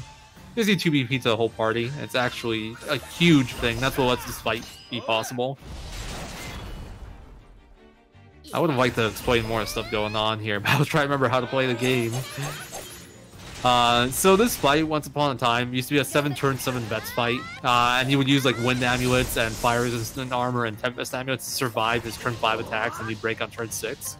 Now it's a 6-turn 6 vets fights, where you don't even need those resistant items because he never hits you turn 5. And you use 1 less vet, so you save 30,000. It's a pretty big improvement. One of the cooler routing changes that came somewhat recently. Alright, and things get easier from here. Now we have Sorcerer. Sorcerer is really OP. And we're gonna go and wreck stuff now. Yeah, it's a really cool fight. Also, the OST is amazing in all those fights. Really good. In general, the secret job fights in this run are all very interesting. It's one of the biggest sources of route improvements in like the last year and a half, or however long, since I started running Galdera, I think. all the secret job fights got cut down by like 1 to like 4 turns. I think you guys will enjoy the later ones more if you're familiar with this game, where we just destroy fights that are supposed to be very hard. I'm gonna steal these. It's a 4K gold item. We're just gonna steal it because that's free money.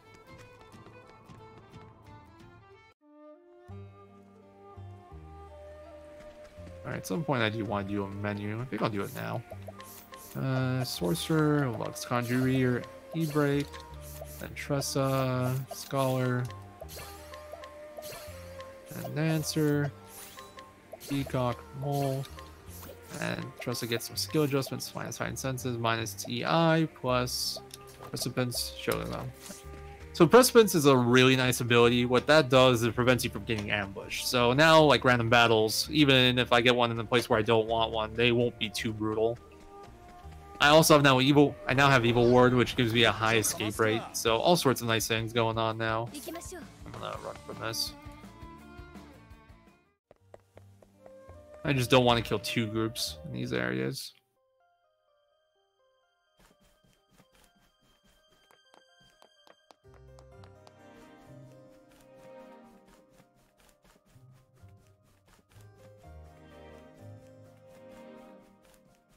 I really would have benefited a lot from a practice run. I thought I'd do somewhat okay with that one. But my god. I forgot how to do Dracing. That's okay, I don't like this battle. I wonder if this kills. Let's find out. It does. I use less XP that way. This battle doesn't give you a lot of EXP. It's like only 52 EXP. I would have been better off killing the one outside. I could use the Sorcerer skill there, but it would have been a little bit overkill, and I do care about my SP management now that we have Sorcerer, because Sorcerer skills cost 36 SP, which is quite a bit. And we're gonna be using a lot of Sorcerer spells. E-Break. Carrying off and defend. And we're gonna Peacock you. Notice that the cursor was on Tressa. That's one of the biggest traps in learning the speedrun of this. The cursor is very annoying. It's not random, but it's inconsistent in its behavior. Sometimes it'll be on the same character, sometimes it'll reset. Kind of depends on what you do, but it's still not entirely figured out. So there was a sorcerer skill right there. It was also fully buffed up, but we just did 24k damage to him, pretty much. Now we just finish him off with a Holy Light to save SP and animation time. So yeah, as you can see, we're pretty strong now. We're hitting pretty hard of OP. It only gets better from here. Also leveled up there, so I'm not going to level up off of Tiger, which means I'm going to have to SP before Esme. Alright, so now we're going to work through Tressa chapters. Reason being, they just give you good EXP JP at this point. That's what I need right now. I need to get Brew stuff. I need to get story stuff either way, but I just need EXP JP. Do I need to do a shop here? Nope. Not in this category. Not in this route. In other routes, you do some shopping stuff at the item shop right there, but not in this one. So I am gonna do Trust with Breed next, but I'm not gonna do it right away. I'm gonna actually TP out of here. We're gonna go back to Noble Court. We're gonna do some Variant 2 stuff. The reason being, it's just faster than leaving the screen and running out. Plate Shield. That Plate Shield's a pretty jank piece of armor. Nothing special, like 40 defense shield. It's cheap too, but it gives me the defense I need to survive a few fights I wouldn't normally. So it is useful.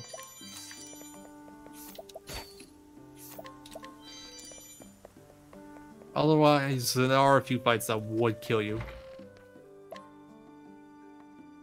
Or could potentially kill you, rather. I don't think there's anything that's quite guaranteed, but you definitely want to get that.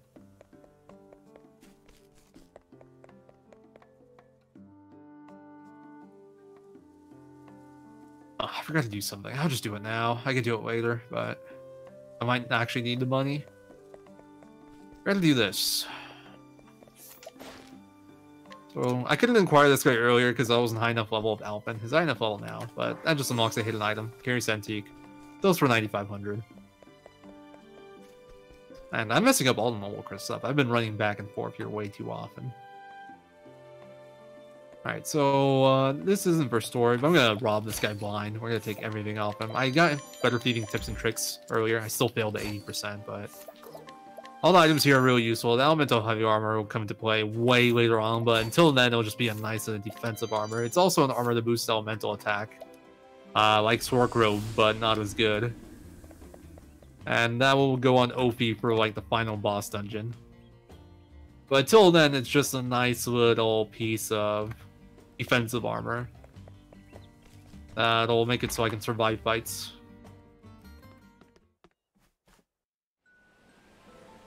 Did I dupe that Pommel? I don't remember.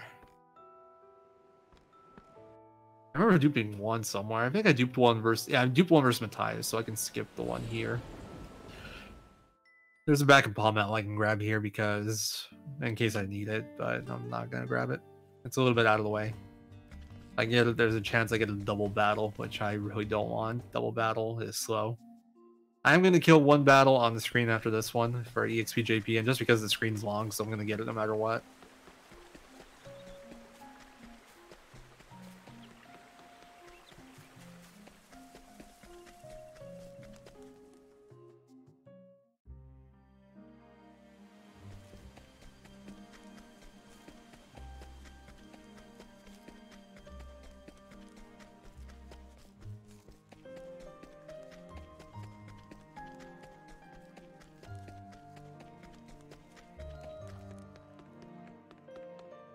Pretty far, actually.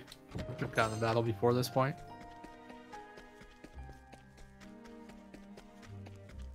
Oh, I think that's the furthest I've ever seen. I'm gonna play this like this, actually. I'm gonna burn Palm M. This is a really good turn order. And Lux Conjurer. I think I could have done Ignis, actually. That's a quick kill. It did cost me a resource. Oh man, but it should be okay. Alright, here comes the tiger. So this guy has really high evasion. There's a chance that I miss one of my actions here, but we're gonna gamble on it. I have backups. In case I do miss. Alright, so I got the Peacock. This guarantees the collect in this fight. I was gonna do something there, but I kind of jerked myself. And then bow. Nice. Got the hit. Can jury Saddlewort. Oh, this I could have done Noxroot here. No point doing Saddlewort. Alright, I was gonna do this. There's a little trick you can do. So OP Sorcerer skills require 3 down inputs. But if you do something like that where you boost and unboost quickly, you can do it with 1 down input. Because when you boost, it gets rid of all the menu items where you can't boost essentially. So like items disappear. Defend disappears, unless you're Ulbrich, because he can boost defend. And it's just a little menuing trick. That way, instead of going like down 4 times, I can press up once after boosting. Right. There's another vets we use right there. That's the collect we do with Snatch. They're basically pace for it. It gets us 32,000. The vets cost 30,000. We don't have the damage to like kill him in 3 turns without vets really, unless I rely on a lot of turn order on like jank. It's just unreliable. I did come up with strat sometime, but you couldn't get anything remotely consistent.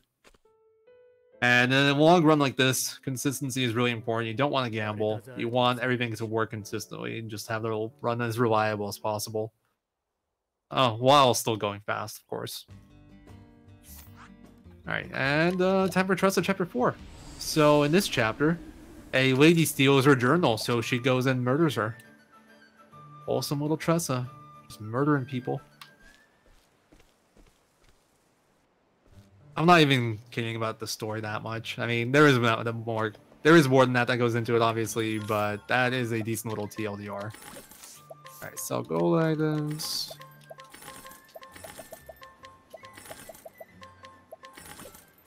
Yeah, money's good. Money's really good. Purchase. Alright, so I have like 70k. Nice. You gotta have like 61 here? 62k according to my notes.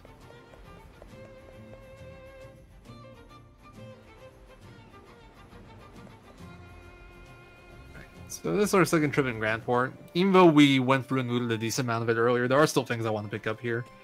Well, more specifically, things I want to buy. So I bought a item from that one person there. Okay, I don't want to purchase. That's a waste of money. I want to steal these soul stones. They're 80% for the L's, but yeah, that's fine. So, fun thing about Grand Port, if you need to restore your reputation here, which is like, there's a decent chance you'll need because there's a lot of good stuff here. And it all costs a lot of money. So, if you're playing casual, you'll probably want to go through and try to steal all this stuff. And you'll fail a lot. But the reputation restore here actually costs 100,000. It's the most expensive reputation restore in the game, and I'm sure a lot of people found that out the hard way. They generally like are under 10k. Some are really cheap. Like Northbridge one's like 1,000, I think. Saintsbridge is 8,000. There's a few more expensive ones. Riverford's like 30,000, but Grand Port tops the cake, and it's 100k. It's very pricey. All right, I got to do a menu here, so I'm gonna focus for a bit. All right, bracelet, optimize. You just remove this, and then you get a necklace. And then I'll just do it this way.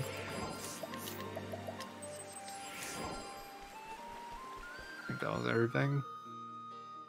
That was actually not too bad for me not remembering what to do and just reading off my notes. Alright, so the equipment I picked up to the left there was a force shield. It's a very nice shield.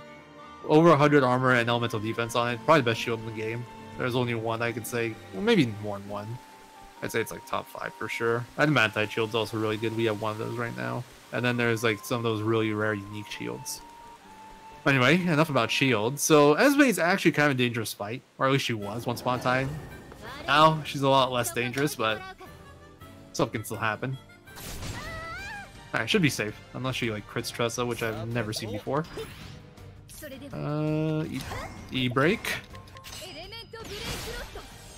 Also, the reason I bought the Unerring Bracelet, I kind of glossed over, but the Unerring Bracelet is a plus 50 accuracy accessory. Makes it so I don't miss E-breaks on fights like this. Anyway, if I get unlucky in this fight, or at least some strats before, and she double tapped the same person, there was a decent chance of me dying. Our character dying, and then it gets pretty hard to recover. That's not an issue anymore, just because we set it up so between, like, cover and, like, RHP values, I either get covered always, or she's not strong enough to double tap people, which is very nice. And there's also a fight where I use bets, which is why my money before this mattered. I'll be using 2 bets here. Sorcerer will only make up some of my damage here. The rest is going to come from amputation and then 2 more bets. That should do it.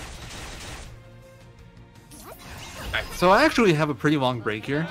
So the credits in this game happen after you beat the Chapter 4 boss, or finish the Chapter 4 rather, of whichever character you started with. In my case, that's Tressa. So once I do some stuff here, I'm going to get like 5 cutscenes, and then we're going to have an 8-minute long credits. I'm going to take a quick break during that. So enjoy. Maybe Lori can fill in the space if she has anything she wants to say. I'm going to go AFK for like a minute or two. This is the one nice thing about running Galdi. I mean, it depends on who you ask, but 8-minute break that you are forced into taking is both annoying because you're forced into taking it, but it's also nice because it's 8-minute break. You don't get those too often in runs. So yeah, I'll be back. I'm gonna mute myself for a moment. I will return shortly. Enjoy the credits.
Alright, I'm back. Hope you guys... Oh, I just realized when I muted my Discord, I muted the game. I'm sorry, guys.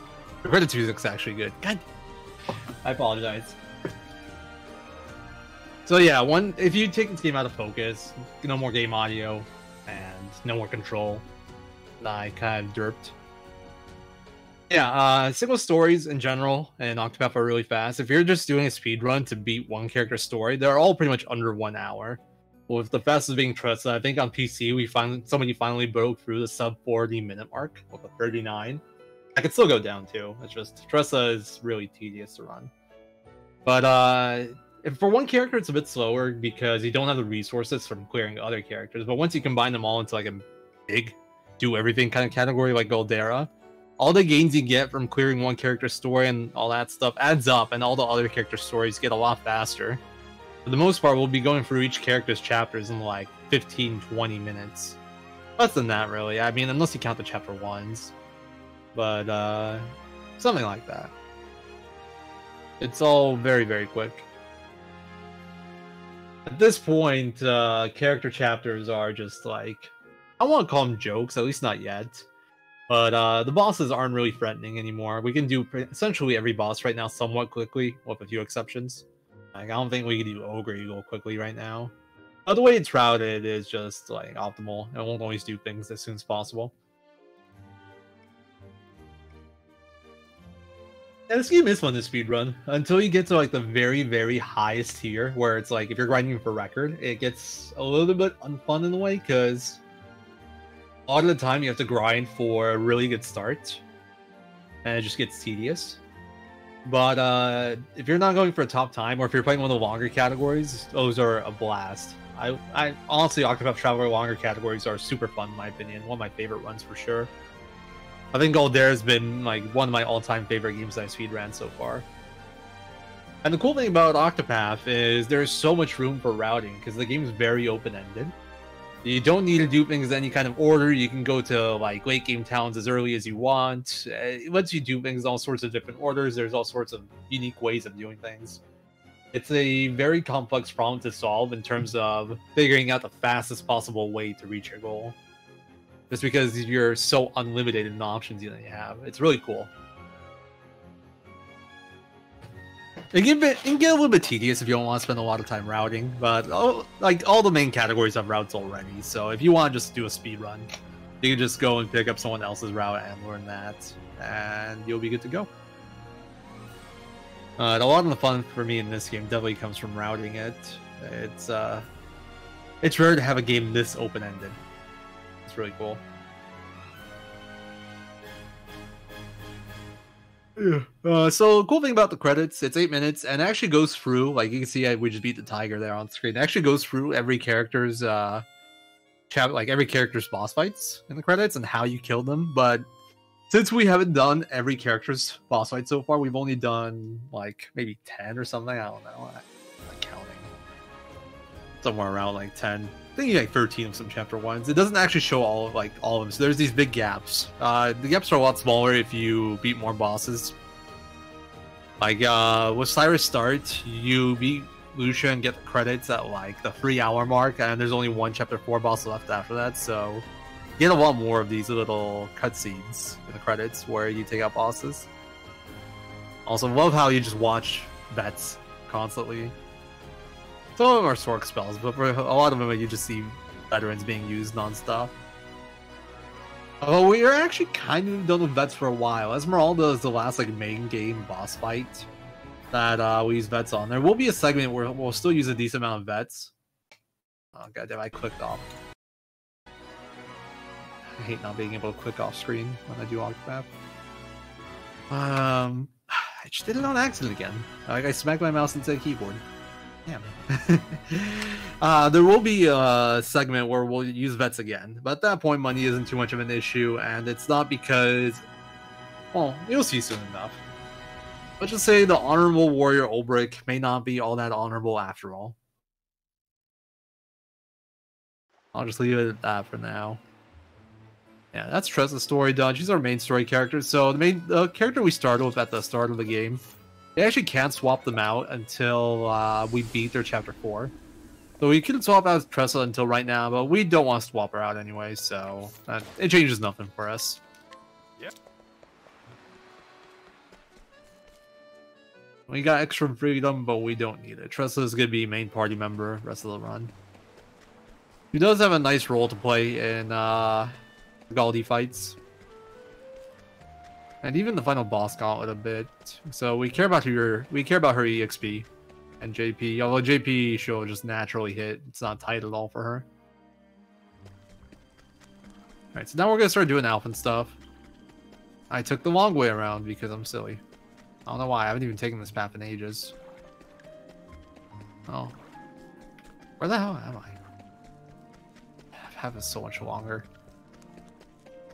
And I didn't get a battle. I've gotten a battle going the short way before. This game, man. Stop punishing me for my bad play. Okay, Therion, defend. Break. Alpha doesn't really have anything to do in this fight.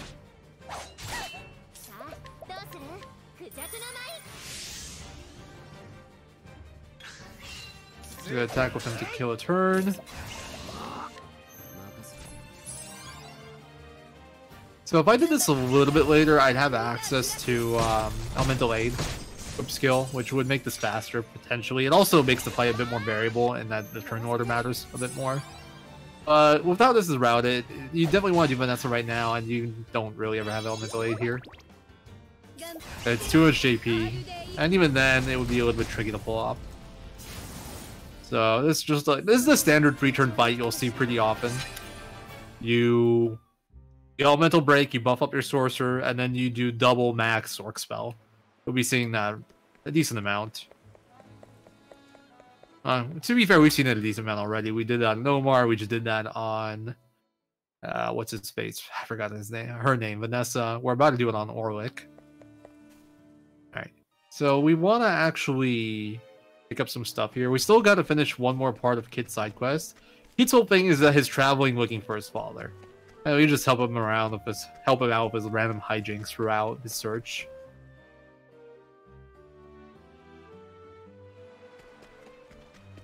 Yeah, that wasn't the right pathing. Well, you're not gonna get a battle on the screen anyway. We're gonna rob her. She has the Primeval Robe, which is a very nice piece of armor. It's 100% steal rate, which is nice. And then we're gonna finish Kit Quest. This is what we bought the Lapis Lazuli for in Grandport. That was us finish that, get 9k, but more importantly, we're done with Kit stuff, so we're good to go there.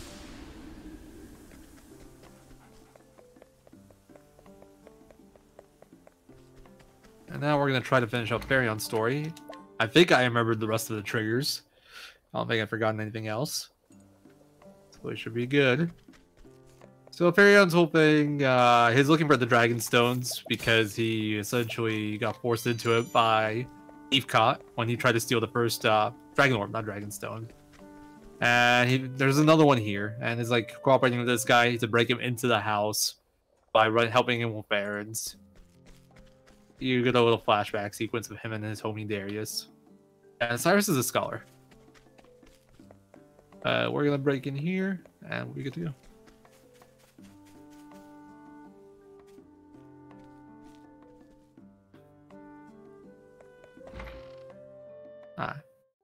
The demo or the game? I actually never tried the demo. I got this game pretty late into its life. I got it like a little bit before it was released on PC. I got it on Switch. And then I ended up liking it enough that I wanted to speedrun it, and I bought it on PC afterwards, which didn't feel good on the wallet, but I regret nothing.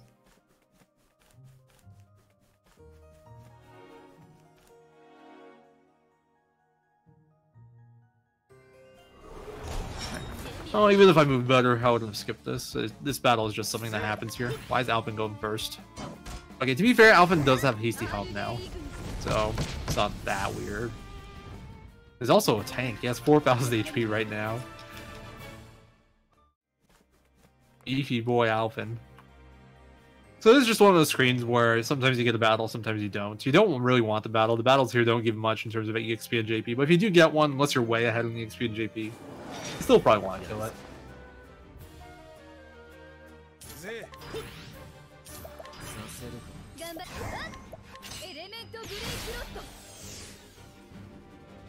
Oh really? That's interesting. I wouldn't have thought time limit.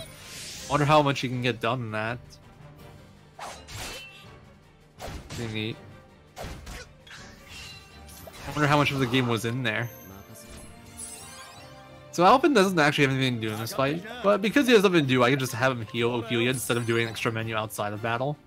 So I just did a refreshing gem there. What a refreshing gem does is it full heals the character's HP and SP. Do that. I'm trying to go for a collect here, just for fun.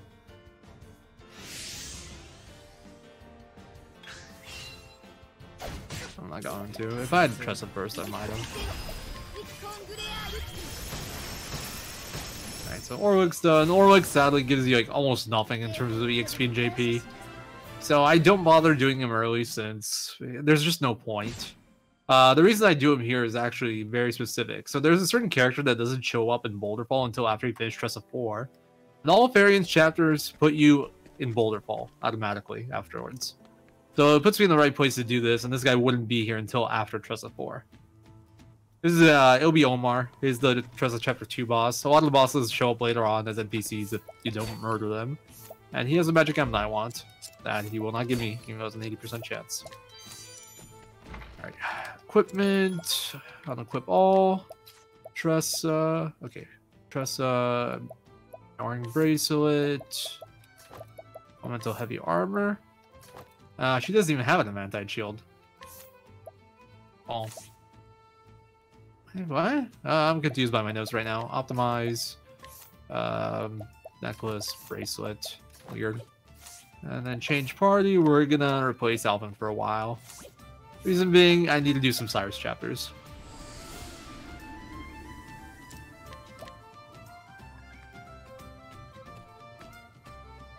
Why is no one using the Force Shield here? I'm so confused. Yeah. So I'm not going to finish Cyrus's whole story right now, but I'm going to finish Cyrus 2 and 3. Reason being, I want the job points and the XP from them, which requires swapping him back in. So Alvin's gonna go away for a little while. Yeah, I don't know. I kind of want to check it out now, but I probably won't because I don't have a Switch right now. I'm just like, I haven't really seen that model before for that sort of deal. Alright, so Cyrus's whole story thing is that you gotta get info from a bunch of NPCs and then you get a little quiz. And we're speedrunning, so we know the answers to the quiz. Someone got kidnapped, you go over the details. Etc, etc, etc. You find out it's most likely the sewer here, and you go into the sewer, go after him. I forgot to do something, but it's okay, I can do it later. I gotta steal the Fort M. Cyrus 2.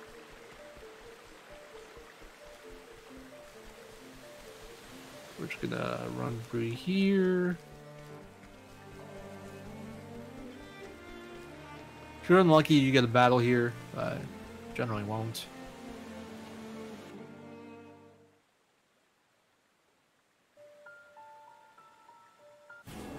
Why does it say I have an Atlas Shield there? I'm so confused. I feel like I messed up my notes somewhere, but I don't know where. Break. Oh yeah, he has knowledge. No, he doesn't have knowledge stuff. Why is Cyrus going first? Speed.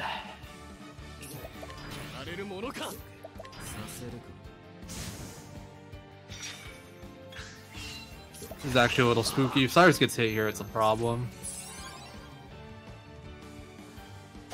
Alright, we're fine.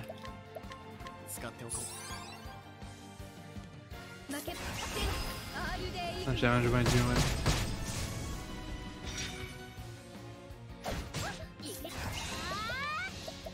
There it is. I ain't getting these kills here, I'll just go for a faster animation. Mostly for fun, honestly.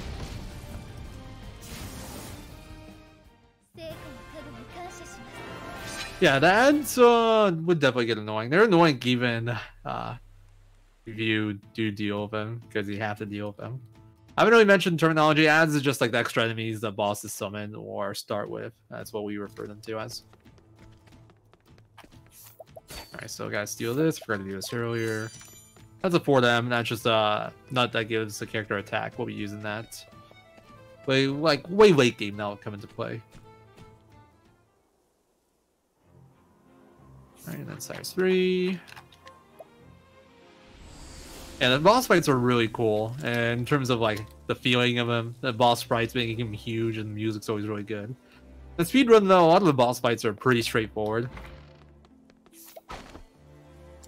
Not as hype, outside of a few. There are, like, because it's a speedrun, some of the harder fights are actually more interesting in a way, because there's more pressure. Yeah, secret bosses are definitely really cool.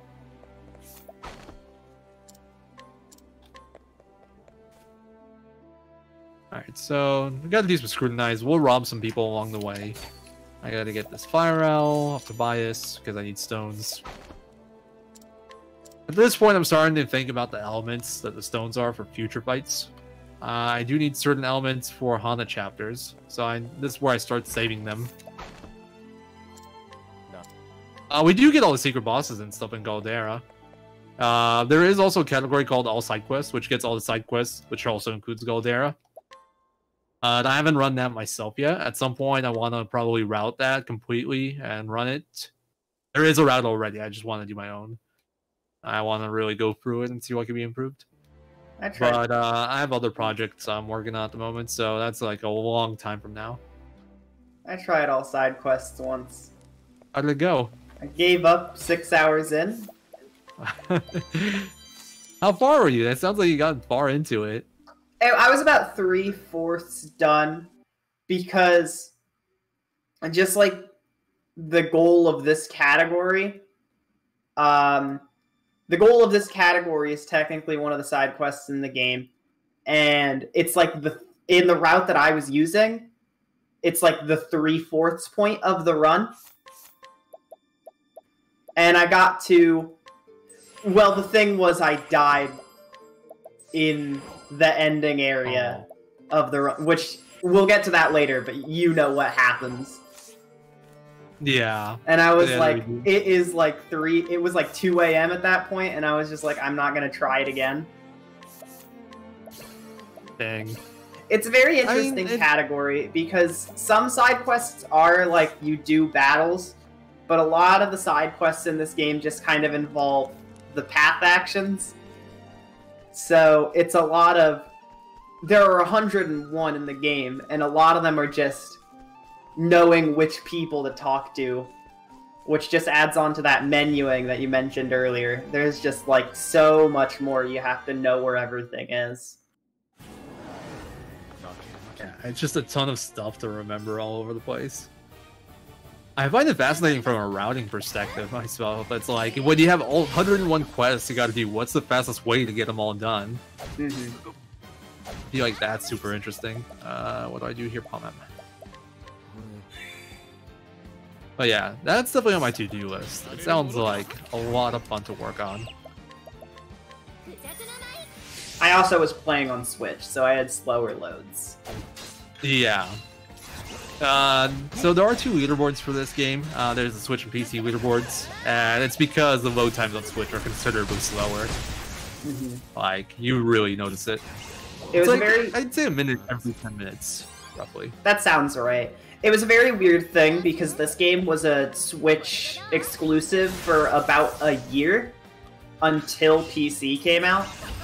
So, instead of being able to just say, this game is faster on PC, that's what we recommend to run on, we didn't want to, like, invalidate the first year's worth of runs in this game. So Switch and PC are on different boards. I mean, even then I agree with it, because I'm sure not everybody has, like, the same versions. Having the Switch difference makes a lot of sense. Yeah, definitely. I feel bad for the people that have the physical version, because that's even slower on Switch. Yeah, no, I'm not that unfortunate. I was. That's why I ended up getting the PC version. Yeah. It's like, I already knew I'd want to go for a good time, and I want to have like a 5-minute load time disadvantage. It's a pretty big difference. It's like a difference between BC and digital almost. Okay, unequip, Therion, Gideon's Dagger, Force Shield, and Empowering Bracelet X2. And then Alphen, Optimize, Badge of Friendship, Bracelet, Change Party. Alright, Alphen's back, boys. That's good again. It's true, physical Octopath is for Chads. And the world record for Therion single story is actually on physical right now for Switch, which is sick. The Chad himself, Black Slime, got the record with physical version. Insane gamer. Is here in chat right now. I am in the presence of greatness.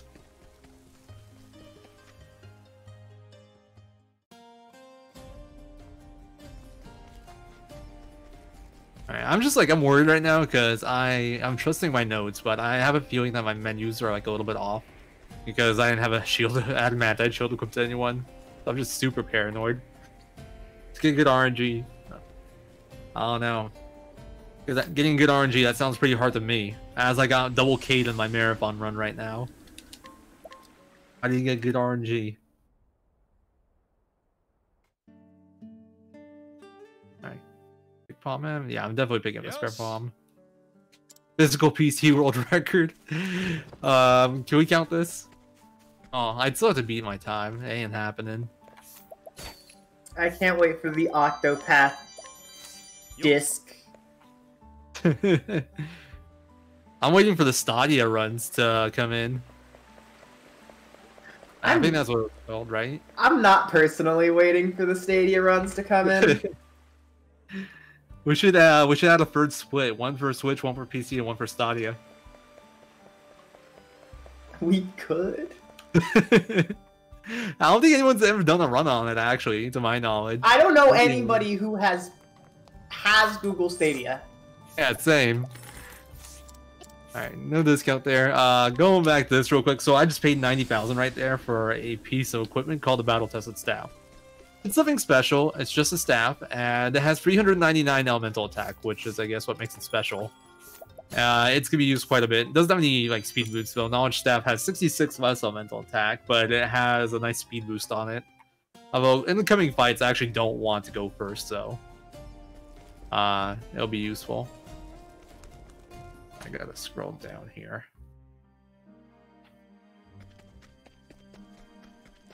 But yeah, it costs 90,000. I think it's the most expensive armor or gear that we buy in the run. It does have one effect to it. You'll see it very rarely, but sometimes when you attack people with it, it'll apply a speed debuff to enemy. There's actually cases where that can save a tiny bit of time, but yeah, it's still slow. Also, turn order is a lie. Speed is a lie. Ophelia should not be going last. She's going last. Alright. A little bit risky, but I don't think I'm going to heal here.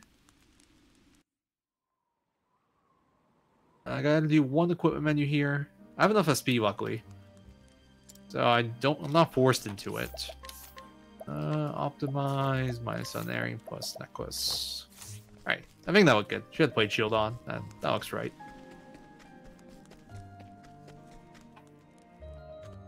Speed. I was gonna say equipment management is actually kind of hard to route and run, just because 4 characters, you're generally moving equipment around depending on what you need in the fight. It's hard to keep track of who has what. Interesting turn order. How should I play this actually? Tressa is the one person after, of course. Injurious, Adelord. No, Essence of Grape. Hey, armor debuff. That's totally useful. Alright, Peacock. So this is one of those fights that's actually variable. This one can change depending on turn order, whatnot. 61. I wonder if this is enough. I guess we'll find out right now. This is a little bit risky, but since I got that armor debuff, I'm going to try to make this work. Just gotta keep. That's like 28. This needs to be like 12k. Yeah, that works. Cool. New Gareth spreads right there. You saw it here first. Right play would have actually been to not boost my donate VP with Therion. It would have been 3 if I just did that. Donate VP turn 1 to boost donate VP turn 2. Would have been an easy win without the amputation, but that works as well. Alright. Heal. I gotta heal Tressa, and then Jobs. And Bree. You get Hunter. You already have everything there. Therion becomes a Cleric. Reason being, we finally got Alfrix. That's a reverse divine skill, and I'll explain what that does in a second. And then Alpin goes Dancer, Peacock, Panther. And then you get Augmented Elements and use Summon Strength for Shogozone. Alright. It's always useless until it's not useless. So I equip Gigant Dagger onto Therion. It's a dagger that gives him bonus speed. So in the coming fights, I really want Ophelia to go after Therion. That's going to be a big thing for me. And if she doesn't, then I essentially have to adjust by giving up a turn to defend with Therion. It's generally recoverable. If you get really unlucky, it can matter. But it's a speed item, and speed in this game is a joke. It really is surprising just like how much of equipment routing is based off of speed, which just doesn't exist. It really doesn't. Speed is a myth, okay? It doesn't actually exist. This is a little bit of a weird return order. Speaking of speed, Therion actually went first. Oh yeah, I did forget about the Inquire. Okay, whatever. 3 seconds gone. No pizza. On Safe Bridge, whatever.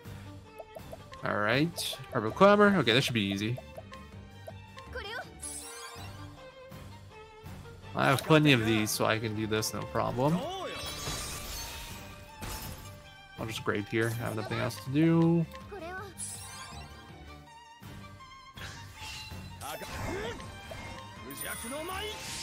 Alright, so this is going to be our first divine skill used right here. It's Alfrix. So what this does is, when you use it on character, you essentially get to do their action twice. There's actually nothing to do here. 5% collect, let's go. Oh, unlucky, reset. I actually had to then turn on Steor. So Steor is actually one of the most dangerous fights in the run. It didn't seem like it there, but this fight is scary. Alright, now we actually boost collect, now it's 100%. A big part of that is because you can status someone turn 1 confusion. If they lose their turn and then like Therion's in a bad spot, it gets really complex to fix. But we had good turn order, so and I didn't get confused on a character that mattered. So this was really free. Alright, Rev Jam. They've actually even saved it here, but no point. Swag Panther Dance. Ophelia is of course the one person that gets, or Trust is the one person going slower. It's also easy to choke, that's true. It's easy to choke a lot of the Secret Job boss fights, but luckily I don't think I choked this one.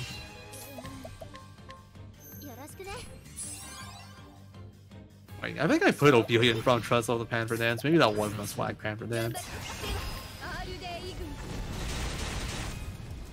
Pretty cool fight. This used to be a 6-turn. Now it's a 5-turn. But generally the fight looks roughly the same as before. The difference is the turn you break. You used to break on turn 5, you would leg hold turn 4, and then break turn 5. And then kill turn 6. Now we just break turn 4 and kill turn 5. We don't need the leg hold. That's because we got early BT stat, which gives us just enough damage to pull that off. Alright, I'm gonna have to do a menu here, but I'm also gonna have to do some extra stuff because I forgot to do it earlier. I was supposed to TP here after Therion 3. And do this so I can TP out and TP back again later. The reason you do that is because it saves you 3 seconds of movement and like loading screens, but whatever, 3 seconds, no big deal. It would have been more annoying if this wasn't a marathon run and I had splits open. It would have messed with the splits, but yeah, that's not the case here.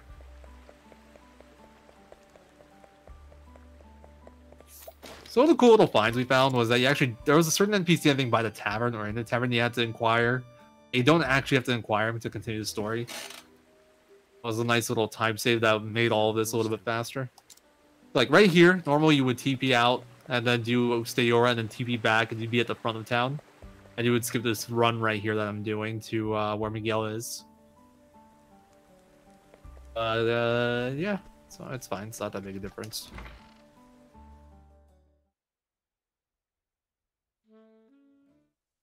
There's a lot of just like jumping back and forth between towns for little things like that. These little movement time saves and loading screen time saves. You can like the run gets simpler if you take them out, but you do give up time that way. Probably I'd say like maybe a minute throughout the course of a run if you just keep it all simple and do everything you need to do in town all at once. Alright, I do still have a menu I gotta do here. I should have done this before actually. Dancer, then Alpin, you go Hunter. No, Starseer first. So this is my second secret job. I got Starseer now. And I'll explain what that does in a second. I gotta just finish this menu first. Oh, wrong skill. So this skill right here is actually really useful. It's Hard Worker. It's another 1.5x JP boost if I have Alpha in my party and I have that equipped. Oh, I just need to have someone equipped in my party with that. So Starseer actually isn't that useful in combat. We never use a combat Starseer skill at all, but it has some very good equipped skills you can get from it. Really, this battle? Yuck. Let's just try to run. I have Evil Ward. Alright. Yeah, that was definitely a cringe encounter. It was so early, too. I wasn't even close yet. Where are you at? I'll just... Yeah, I can rug hold here.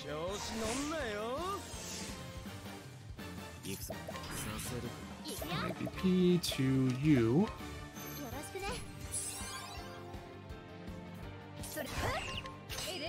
So this is actually a no-break fight, which is kind of neat. This is like a part of the run where we start doing some bosses without breaks. For the most part, we've been breaking everything, then killing, but now we have enough damage that we can actually start to do some stuff without him. So right here, this guy has like 57,000 HP, but we just hit him 6 times for 10k. And that's Miguel down. Also, a lot of boss fights in this game spend their first turn doing some like power-up or something that doesn't do anything, essentially. Yeah, we abuse that quite a lot. In general, the hardest boss fights in the run are the bosses that actually do something on turn 1 because we can't get set up for free, or there's a risk of us dying. But there's a lot of bosses that just like at least take one of their turns, turn 1, just setting up or doing some random stuff we just don't care at all about. Yeah, now I think about it. Especially in Chapter 3 that happens. Because, like, Miguel does that. You just saw. And then also, just out of bosses we've already fought, I think Gareth and the Tiger both also do that. Yeah. Like, for some reason, so many Chapter 3 bosses have that. You're right. That's actually very true. Same with the Mystery Dudes in OV3. Yeah, OV3. I just kind of remember that from my casual playthrough. Because I got mad at a lot of the Chapter 3 bosses. Because I was like, it's not a hard fight. It's just not fun because you get 2 turns. Yeah, you're right. You're actually right on. They are really easy. I never noticed that it's a Chapter 3 trend, though. It's pretty cool. I think there are some non-Chapter 3 bosses that do that. It's just, again, something I noticed because I got mad casually. Yeah, definitely. Well, Carter pointed something out. It's sad Yvonne doesn't do that, because Yvonne's actually... No. Everybody wishes Yvonne would die easy. Yeah, or just not kill you, really. That's a real wish. We didn't get to see it in this run, but his NPCs have an attack called Tornado, which is just like a big AoE wind damage attack. And if in this run, it's not too bad when that happens, but in a lot of runs, it's like between 2 of those, or even 1 of those, and Yvonne's physical attack, and they can all attack turn 1. That fight is horrible. Yeah, it's definitely the ads that are the problem, and they are tanky too. They have like 12,000 HP, I think, or 14,000. Just like you actually have to break him to kill him. So that is definitely the worst one. Oh, also, we had someone get excited about cutscenes in chat. Alphin's Chapter 4 is notorious for having, is it 20 or 21 cutscenes you have to skip before you can go to the dungeon? Oh, It's one of those numbers. And I never counted them. But... Someone did, as a joke, because the hot meme is making fun of Alphen. Yeah. How about Chapter 4 total? You still have like the 7 cutscenes after the Chapter 4 boss too. Yeah. Forgot about that. I think that's like highest, one of the highest, if not the highest. Definitely the highest cutscene chapter overall. Yeah. This boss fight also sucks. Yeah, so we're coming to you. Let's pick our other scary fight. I'm gonna focus here. Okay, cool. I got OP last. I'll mess. And then I will leg hold most likely. Okay, yeah, definitely. Yeah, I have enough. I can just do that. Alright, this is actually really free. I got a really easy fight.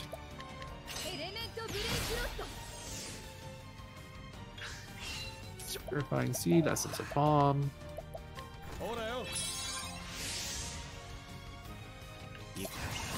Bricks. I'm just trying to remember if I want to do max boost. It doesn't even matter. I don't know why I'm worried about it. Whatever.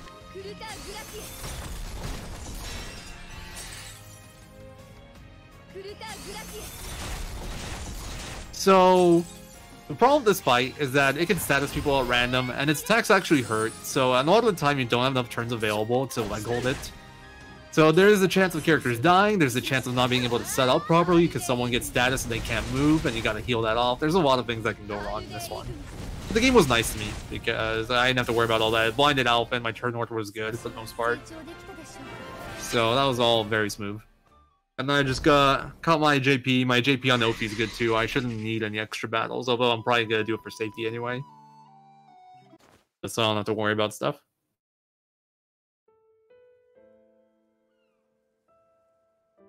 But it's time for us to finally break the damage limit, guys.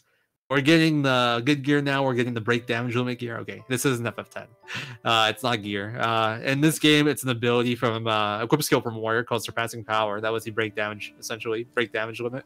Lets you go from 99,000 or 9,999 to 99,999. And there's a jet engine right outside my window now. I don't know if you guys can hear that. Jeez. It's just really excited for Surpassing Power. It has to be. Right outside my window watching. Can't wait to see the new damage out of OP. I have a menu to do here. Jobs. Okay, so Warrior. So she's good with all the Warrior skills now. She never uses Warrior at all in a speedrun, but I gotta get Surpassing Power. And Tressa becomes a Scholar again. She also gets an important skill here called Alphins, which I'll explain in a second. And then Alphin goes back to Dancer. And then use this for Surpassing Power. And then since I lost evasive maneuvers on you, I need to put it on you. So we lose Snatch. Which we don't need anymore, so that's fine. I actually haven't paid enough attention to my Curious Bloom count. I'm a little bit worried about that. I thought I had enough there to just do it, but now that I think about it, I might have been, like, right on the amount I need. So hopefully that won't be a problem. Right, there's a battle. Like, I could have probably... I had a chance to skip this if I skipped the 30k chest I picked up, but I'd rather just kill the battle. I'm gonna Peacock in case they buff defenses. These are the flame ones, right? Yeah. They didn't. They didn't even attack me. That's nice. So it's just like nice EXP JP here. You don't need to kill this, but it just helps with stuff later on. Essentially means that like if you don't get extra battles, you don't have to grind extra, that kind of thing. And I gotta make sure I heal SP here. Really important. OP needs to have 164 for this fight. And here comes Winterhild, the former hardest secret job fight. Which probably still is actually. No, Stayora. Stayora's the hardest. Followed by Winnie, followed by Grayson, and then Balgar is kind of a joke. Alright, so, Concoct. This is what makes this fight really easy. Hit one shield, leg hold her. It's so OP. Concoct is... Okay, this is actually... Yeah, no, this is fine. He already had his turn. Even if he dies, I don't care. Actually, don't even have to do anything. What the hell?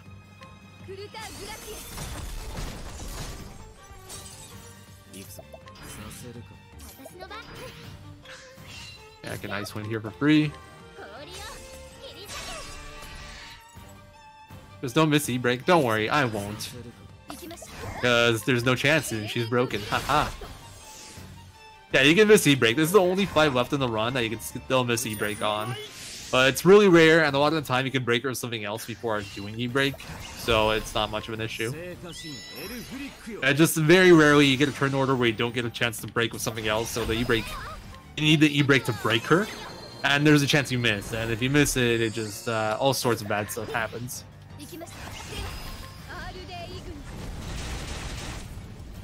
Alright, there we go. Easy win a held fight. So yeah, this is the point where we start doing 3-turn secret job fights. That was a lot of damage there. She has like 200k HP if I recall correctly. I think maybe 192. Something like that. It's really high HP, but we just one-shot her with one Sork spell kind of. I mean, technically it's two because it's Alphix, but...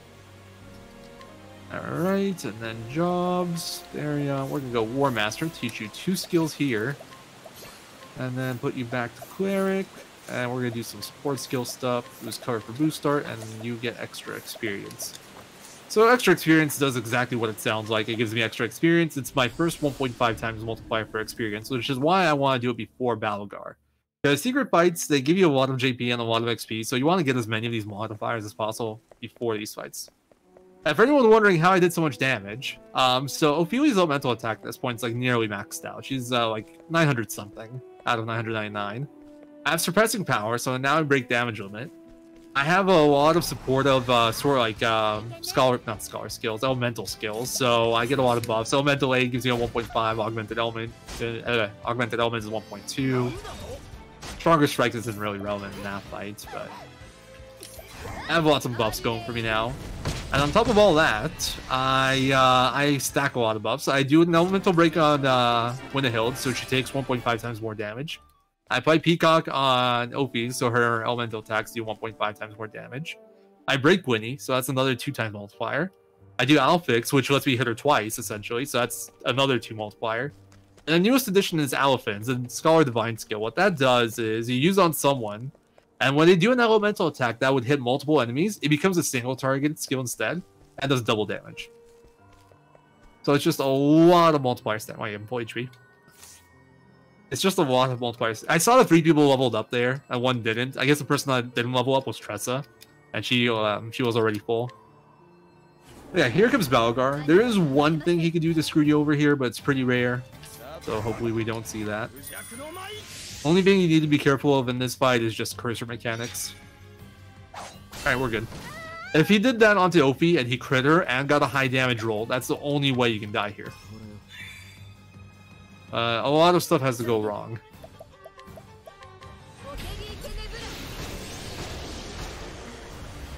This fight got improved a lot too. Besides that, there's literally 0 RNG here.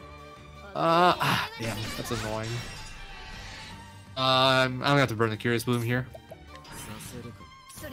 I was hoping to do a Panther Dance. But here we're gonna use the other skill of Curious Bloom. We're gonna speed up Tressa with it. So this combo puts whoever you use it on first in turn order for next turn. So we're gonna use that to put her in front of OP so she can buff her before OP gets to attack.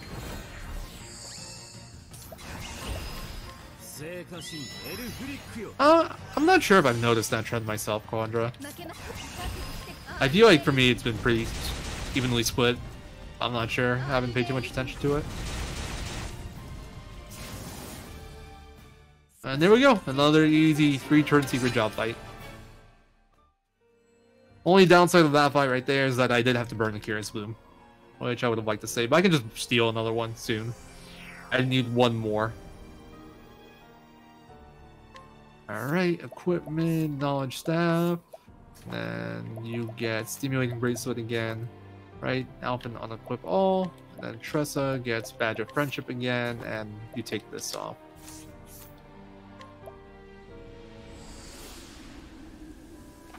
I think I've leveled up with everyone, but the other thing I haven't really mentioned yet, whenever you get a new character, your party gets auto-healed too. So if I wasn't full HP here, I would be after Ulbrich joins my party. But it's time for Ulbrich chapters. Outfit. Really? I'm awful at this game. What? Whatever.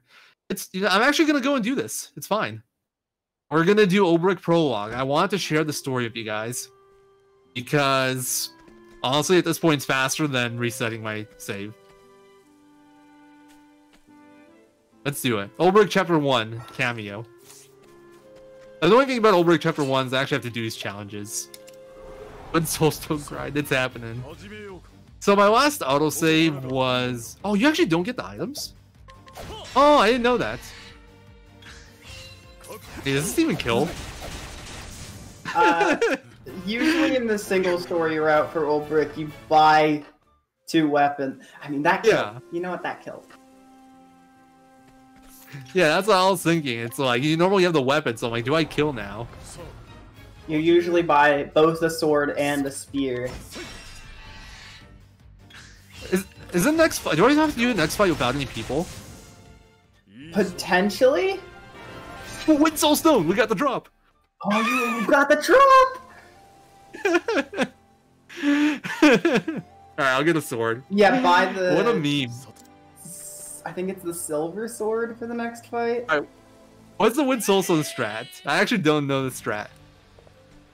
Whatever, I'll just buy a sword. It's not like I'm short on money. People are saying you don't need the sword because you got the Wind Soul Stone. I think the Wind Soul Stone's usually used on Gustav. I don't know. We have a lot of things for Gustav. I have never run Old Brick single story, so this is completely new to me. Oh well, I did that wrong apparently. Wait, hold on. Good. Gustav's chapter 2. Or not Gustav, whatever his face was. Yeah. Whatever, I want to get out of Old Brick. This isn't my place. I think at this point I would have been faster redoing Balgar. Okay, I don't think that. I think that's a little bit of an exaggeration. I actually don't think so. Balgar's fast. It's a free turn fight. I know what to do. I guess, yeah. We did it, guys. Old Brick chapter 1. I think my first run of this category, I did Haunted prologue. Oh no. Fortunately, that one's not as long, but yeah, it's always that one's like sad. one of the short. Well, we have to do the whole prologue at least, but it's like it sucks to do either of the one where you have to do 2 fights extra with provokes and challenges. This one's 3 fights apparently. I didn't know that. I know if you accidentally start Alpha's story, you only lose like 20 seconds. Yeah, his is really fast. Oh man. Well, I didn't expect to show that off in this run, so you're welcome, guys. Bonus content. That's totally what that was. Bonus content. I'm stoned. And Old Brick gained an extra level, so that's the strat. I needed that level for something, I promise. So I haven't mentioned it, but like, the only character that has to like do the prologue is the first character you start with. After that, you have an option to skip it, but if you don't skip it, you gotta do it. And I managed to hit the wrong option there somehow, because I'm rusty. I don't know. I haven't done that all run. All of a sudden decided to do that. But, yeah, we did the Old Brick prologue there. And Old Brick prologue is the one that has the most fights in it. And it's probably the slowest one. And the problem with Old Brick prologue is your last auto save is before the last boss fight, Balgar. So reloading that would have taken me ages. Also, what is this turn order? I do have knowledge step on, by the way. What is that turn? Yeah, sword skill with chapter 1 bosses. Alright, at this point I'm starting to worry a little bit that I won't make it underestimate. You'll be fine. Don't worry about it. And if you're not underestimate, still don't worry about it. We're here for fun and games. And you've been doing a good job with both of them. I'm not concerned about the schedule. I'm not concerned about the schedule here. I'm concerned about my pride, okay? Listen. You're already running this game. What's that mean? Interpretation. Octopath Traveler is definitely a cool game to run. Lots of pride in running this game, in my opinion. Also, I gotta do a menu here. I'll just do it after this cutscene. So good all night. Alright. BT step and then Ulbrich, optimize, and I'll throw a necklace on you. Ah, jobs. I trust Dancer. And then Therion gets Starseer. Starseer. 1, 2, 3. Back to Cleric, and then Ulbrich gets Merchant, Tired Help. Then minus the show goes. Ah, not you. Minus EI, minus the show goes on. Boost our Heart Worker. There we go. You can cut between all this if you do it properly. Oh, I'm not gonna beat his switch time. It's not happening this run. I think this is like on 340 pace right now if I play the rest properly, which I will not. Let's be real. Oh wait, no, it's 350. Okay, no, I think I can do it. I think I can do it. We'll see.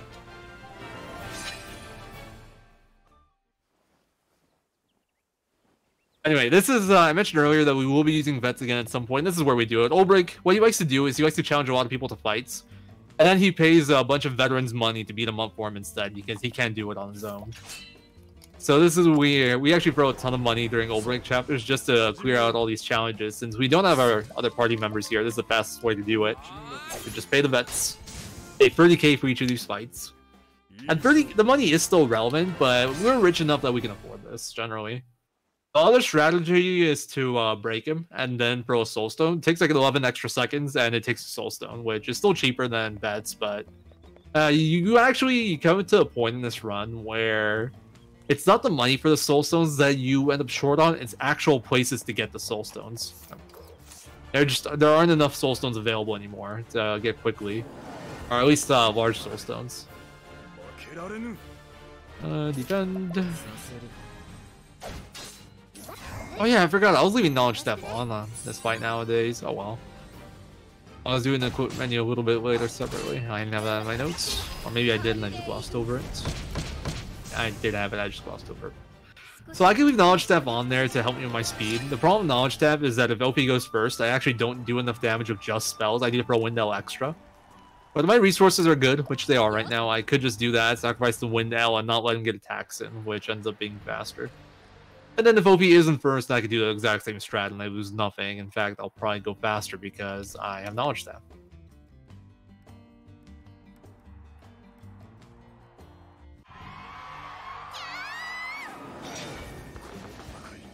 Alright, so this is Ventus? Oh, it's not Ventus. Why is it? Where am I reading Ventus? That's Victorino. This is Lux. So these fights are generally one-shots. The only way it's not a one-shot is if OP goes first. And then I can't buffer up enough to make it a one-shot. Also, I do want to pay attention to my EXP here, especially with OP. Oh, okay. Well, that answers that. I leveled up already. So I'm a little bit ahead on XP, which is nice, but the downside is I'm going to have to heal after the final fight in here. After each one of these fights, you are auto-healed, so for these fights, I don't have to do anything. But after this, I'm going to have to heal my SP, so I have enough for the upcoming fights in Chapter 3. What we got? Alright, same strat. Alright. Thanks for the luck, Quadra. Alright, so I just did that for a little bit of extra damage. This can be a little bit rangy. So this is like one of the few times where I attack just for the damage. But hopefully this kills. Oh yeah, I'm a level 38. I shouldn't have bothered. I'm very strong right now. I'll get killed regardless. You generally like kill. I think he has like just over 20,000. So generally like 6,700 is a kill. You get 6,700 hits without anything extra. I hit 6,900. Although I think I rolled high on all those. Alright, here's the final Chapter 2 guy. Hope he first. Yikes. That's the worst thing in this fight.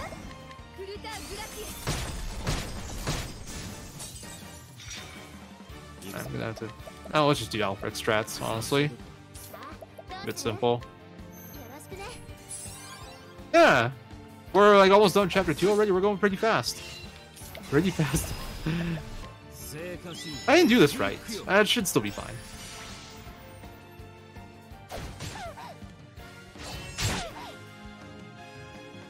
Still kills. Alfrix does more than Peacock.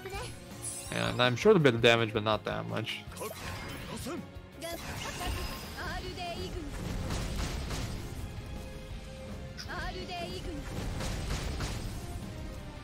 Haven't used that Alfrix strat there in so long, because OP is not supposed to go first. In these 3 fights, you never want OP first. Second or third in this fight is actually optimal. But my really slow OP went first there, so I had to do the slower version of that fight, where you do Alfrix. Generally, at this point, we want to actually not use Alfrix. It's really strong. Every time you use it, you have the extra animation, since you have to do a spell twice. So you want to try to avoid it.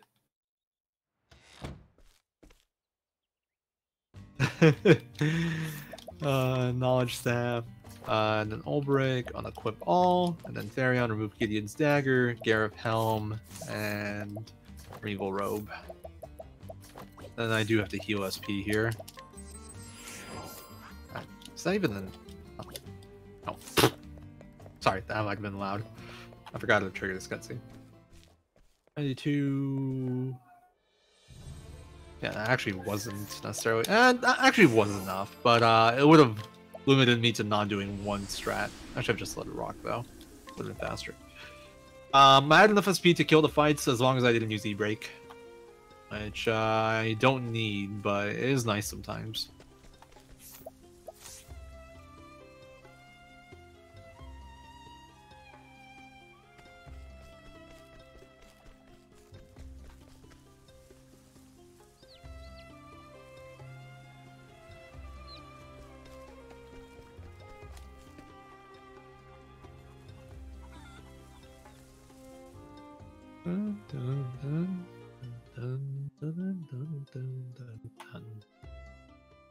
Alright, so this is a fight where speed really matters. So that menu I did earlier, I gave OP Knowledge Staff again. Really important. If you don't have Knowledge Staff for these fights, OP likes to go last, and it takes a million years. But if she goes first, it's just a clean one-shot, which is nice. Which she did. Good.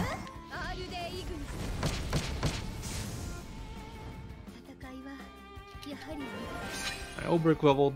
I actually gotta keep an eye on Ulbrich's leveling, because he has a tiny bit of extra XP from Chapter 1. I don't think it comes into play at all. But there are certain spots where I need to level up. Like my HP routing is based off of that.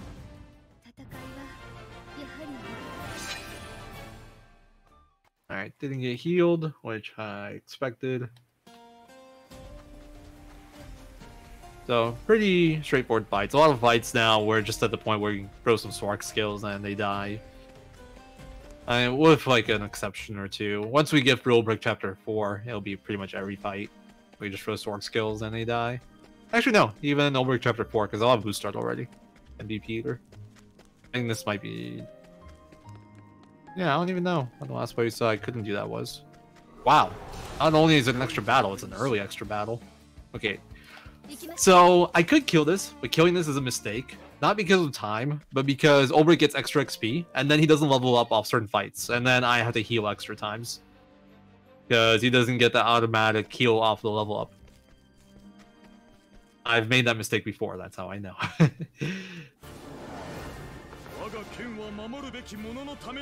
Ulbrich with his monologue, that's one of these, okay.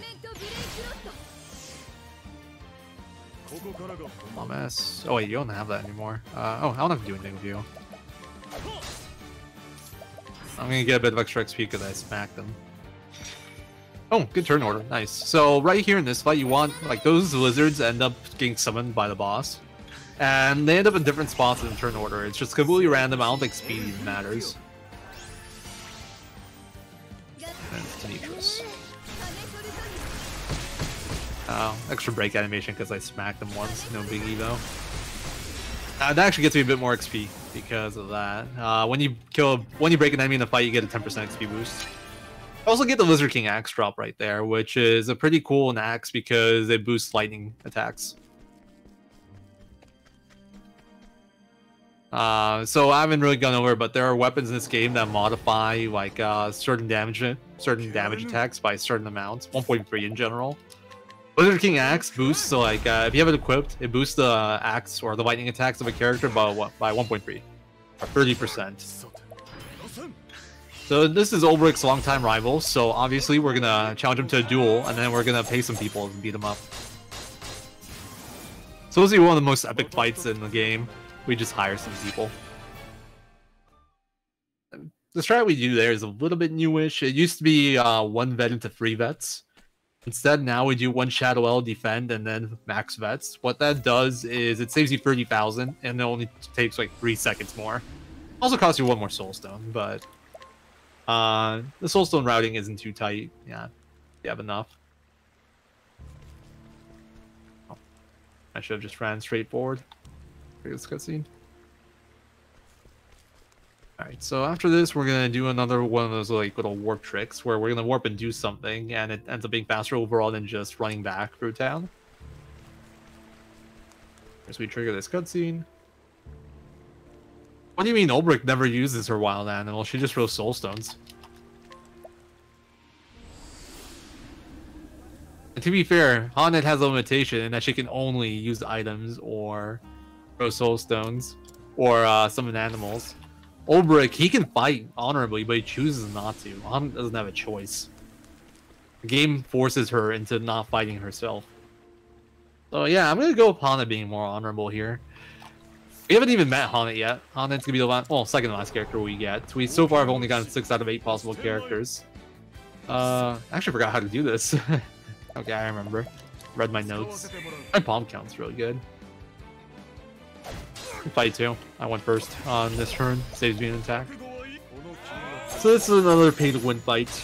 This guy's actually stronger than your like long-time rival, and you're just supposed to fight him to prove that you're strong and you can help.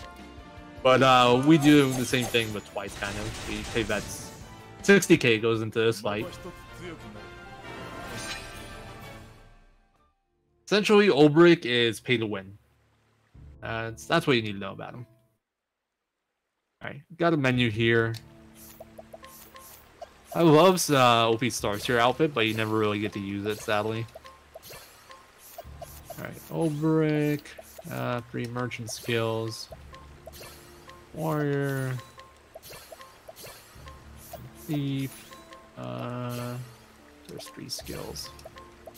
And then you go Starseer.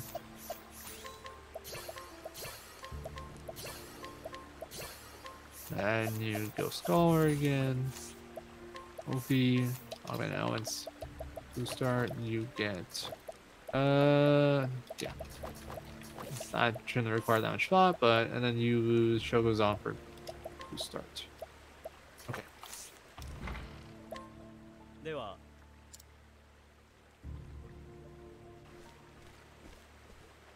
Yeah, definitely. Ulbrich challenges people. Haunted just attacks them. So there was no honor involved in Haunted's ever. Ulbrich just lies to people. I challenge you to a duel. Okay, I will fight you. Alright, here are my buddies that I paid to beat you up.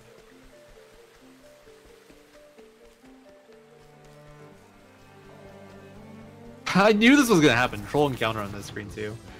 I had a feeling. What were you guys weak to? I think it was lightning. It wasn't. It didn't matter.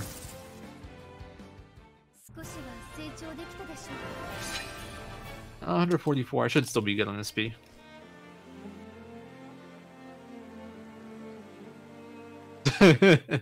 Which one was that? I don't remember where that trigger was. Or where that was. Was it the guy, like, outside Wellspring?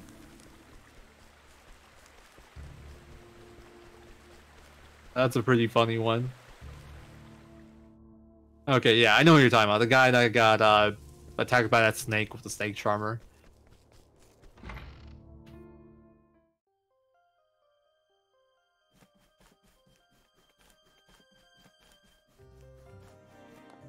Alright, so coming up is Ulbrich Chapter 4. It's also known as Why Are You Riding a Horse in a Manse? How did the horse even get in here? We'll see it right now. This fight used to be a bit scary. I think nowadays there's like the worst it's a 3-turn fight. If you get unlucky. Not a good turn order. Alright, what we're working with. Alright, easy fight. So this is like pretty standard fight, except now I don't need as many status buffs anymore because I got even more OP right now. I just gave Ophelia 2 new skills. Yeah, I think I did everything right. I'm just, yeah, she has elemental aid. I had a moment there where I'm like, wait, did I give her, did I take off EA with stronger strikes? We gave her 2 new skills. We replaced Augmented Elements and Stronger Strikes. Without Augmented Elements, we lose a 20% boost. But we got Boost Start, which lets me start the battle 1 more BP. And we got BP Eater, which is really OP. It's another Starseer equipped skill. And what it does is anytime you use boost points, you get a 1.5 times damage multiplier on whatever you were doing. It's essentially just free, permanent 1.5 times damage. Anytime you're going for damage, you're boosting. So it's really strong. Alright, and here we're gonna do some side stuff. I'm gonna go and try to rob this little girl. She has a necklace that I want. Easy. Alright, and then we go Boulder Fall if I recall correctly. I'm just gonna make sure. Yeah. The order actually matters a lot with the OP route. With Cyrus route, you can kind of do things in whatever order you want, but since I got to swap around characters with OP, I do need to do things here a certain way.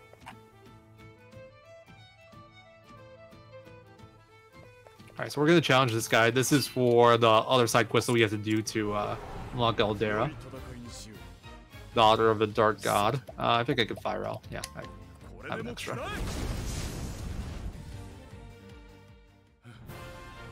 My Soulstone count's really good. I think I can even skip the Saintsbridge ones, but I'm not going to just because Marathon. I'll just get all the Soulstones. Alright, TV Goldshore now. Like I said, the order here is actually very specific. We gotta do things a certain way or it doesn't work. So, say goodbye to Ulbrich, he's gone for a bit, and we're gonna get Alphen back for a brief moment. I can get Cyrus or Alphen, it works every way, but Cyrus doesn't have to deal with RNG here, and he has a faster animation. Because I just need him right now for the path action. There's 2 people I need to get info off of, which involves Fire Scrutinize. Alphen's guaranteed of wit if his high enough level, which he is, and it's also 1 less text box. Alright, and then Wellspring. I just couldn't remember if I went here or Saintsbridge first. It doesn't matter, I think, but we do go here first in my notes. And just for better teleport movement. Alright, so here's the guy we just fought like 5 minutes ago. We're gonna buy this blade off him for 24,000, and it is completely worth it. Sharp M. I'm just gonna get that for safety. And the guy inquired in the church there was for this quest. Let's see, finish this, and this gets me a captain's badge and some money. The captain's badge is what's important. The Captain's Badge is another EXP modifier. It's like the Badge of Friendship, but for EXP. And now I get 1.5x XP. Combined with extra experience, I now get double experience. And combined with all the JP stuff, I now get double experience and double JP. So essentially, I get double rewards from every battle I do. I gotta buy that fortifying nut off. That kid, he doesn't show up until Alphen Chapter 4 is done, so I couldn't do that earlier. But I will need a boost to my attack for some quest, or not for some quest, for the final boss basically. Doesn't matter for the most part, but the final boss you do need high attack of 1 character. So we're gonna do a lot of stuff just to set up for that.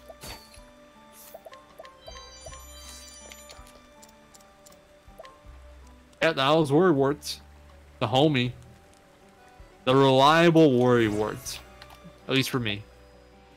He never let me down in the Ophelia single story tournament. I'm sorry. I don't need inhibit defenses anymore. I guess what we need to route in is Worrywart with Prim, and then we have Prim outspeed Ophi. And on Simeon, we have Worrywart come in and do inhibit defenses, and then we just do Sork Spell turn 1. That's gotta be good, right? Excuse me. I sneezed.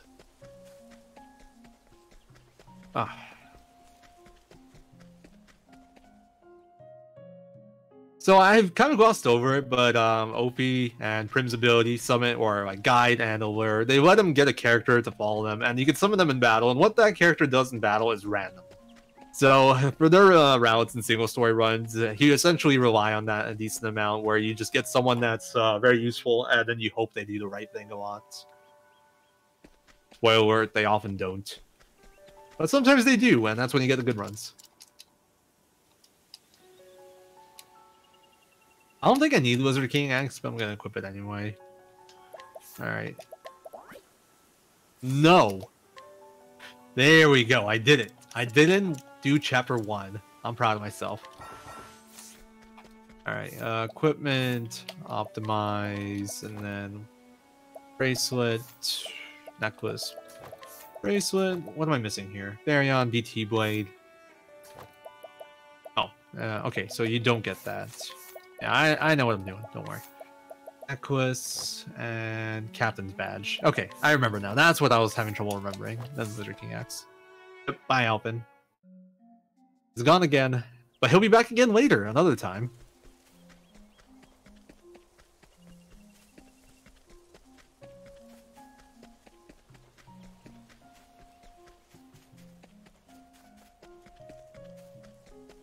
Oh, no Hana 1 battle. Both the screen, well, that screen right there and the screen on the way to Swarky, which is Hana's town. There's a chance of a random battle. It's actually like with the really high level runs, it's a decent point of RNG because those do out of time. And like once you're at the highest level, those 7 seconds or whatever per battle really matter, but it doesn't matter now. It's a marathon, so I wouldn't care anyway, but I can get them. More than 7 if you surprise the enemy. True. And there's actually an argument to be made for going to Swarky a bit earlier, just so we have a smaller chance of surprising them. You know what's better than not surprising the enemies? Just don't get the battle. Yeah. Getting surprised by the enemies. Which I don't think can physically happen at your current level. But it would be funny if it did. Yeah. I mean, I also have Precipice equipped, which literally makes it impossible. So if I managed to get it through all that and still surprise me, I'd be impressed, honestly. Yeah. You earned it. I mean, this is the game where you can very notably get surprised by enemies that start the battle asleep, so I don't doubt anything. I was really hoping that would happen in this run. I was really hoping the Trust of One battle, the Sleeping Pirate surprised me. It would have been hilarious. That as well. I don't know if that makes me evil, but I was really hoping for it. That would have been so good. It would have been a perfect showcase of Octopath Traveler. It's like, yeah, this is what this game's about, getting surprised by sleeping enemies. I mean, this is already not a perfect showcase, because you gotta first try Scrutinize. That's how you know there's an issue. You know, that's the problem. Definitely not me doing Obrecht Chapter 1. It was the first try Scrutinize. Yeah. Also, double Kate, so we never got to see Whistlewood.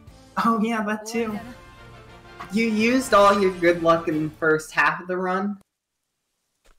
That's like, honestly, the run's been very lucky. If I was going for a PB attempt, I would have been very happy with the RNG. I would be happy with the RNG. I would be happy with the RNG as well in this run. Wouldn't be happy with the Ulbrich prologue, but what can you do? Yeah, that's not RNG. I guess, unless you count my actions RNG. It's all up to interpretation. Yeah, alright. I'm gonna steal an extra sharp M, just for more safety. Yeah, I saw the bastard sword, thank you. But, that item is actually useful in some runs. It's not useful in that one, but it's a sword that gives extra speed. And AMS Ulbrich sword, I imagine that's useful. Although I think you already have one at that point.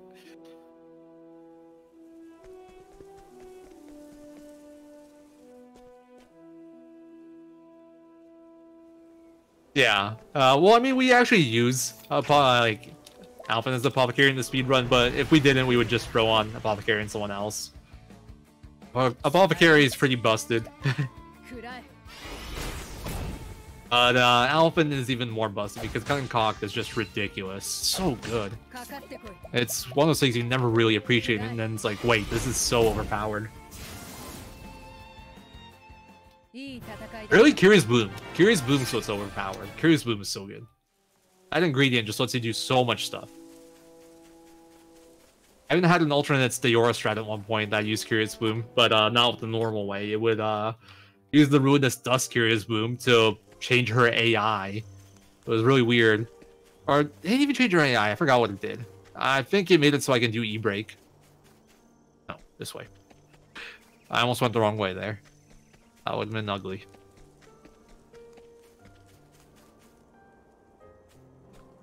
Alright, so now it's just like Han chapters. At this point, all the chapter 2s and chapter 3s are completely trivial.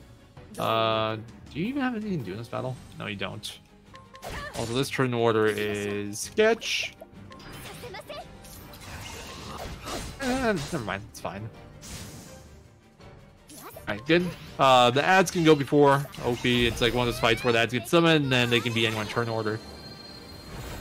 But I got good luck there, and this fight can actually be scary if you end up in a situation where you can't put OP in front of Lord of the Forest turn 2.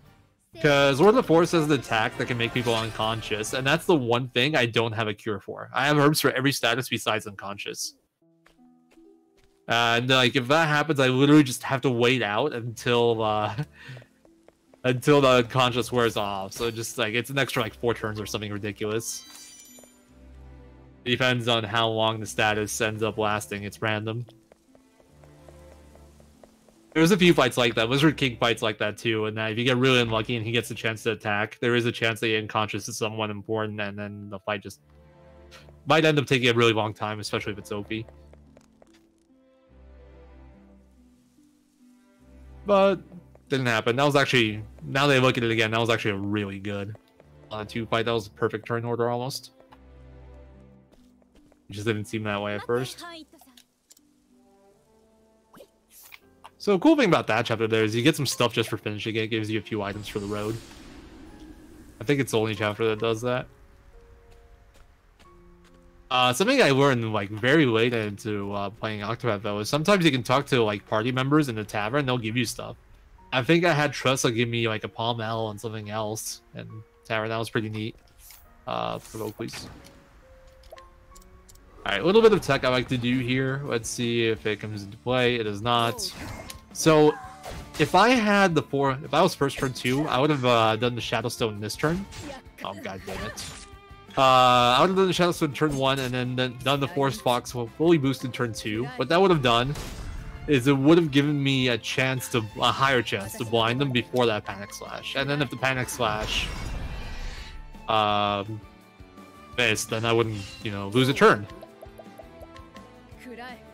Sorry, I'm trying to remember how to play. If I did double Shadow L, I could have done any Soulstone, but because I did a Shadow M, I need to do a Thunder Rel with Blizzard King Axe. You might have noticed I did 7,000 the last Soulstone. That's the power of Blizzard King Axe. It doesn't apply just to abilities, it applies to items as well. And so my Thunder Soulstone got a 1.3x multiplier, which 30% boost. Oh, Lori's Discord broke.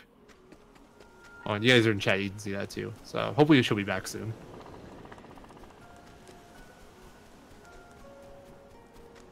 That is unfortunate. Speaking of unfortunate, this is like the most cursed screen in any single story run, in my opinion. Odds of getting a battle here are super high. In single story, you have no good way of dealing with this. Luckily, we're not in single story, but I'm probably gonna fail this. Yeah. I saw that OP wasn't going first, and I was going later turn 2, and that's how the game tells you. You're probably not gonna get this escape. Even with Evil Ward, and even though this is a chapter 3 area, sometimes you... Wow, that hit hard. Sometimes you get hit with this jank. This isn't the first time I've seen this, Sanjan. This has happened plenty. I'm always really worried going to this run, into that screen, and then I see everybody else just like chilling. It's like, oh, I got the battle, I'll just run. I'm like, that's not always how it works. I've been down here before. Yeah, it's been a while for me too.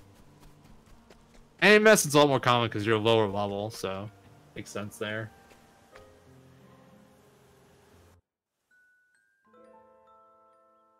Yeah, I got you. Alright, so Dragon, another chapter 3 boss that does nothing turn 1, making the fight insanely free.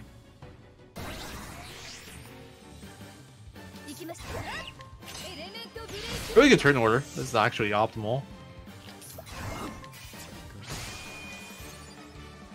So these two just fed. I get to split this up slightly by doing an extra equip menu, but it's just not worth it. I think. I never actually timed the difference, but it's very similar and it makes things more complicated for like other menus. So don't bother.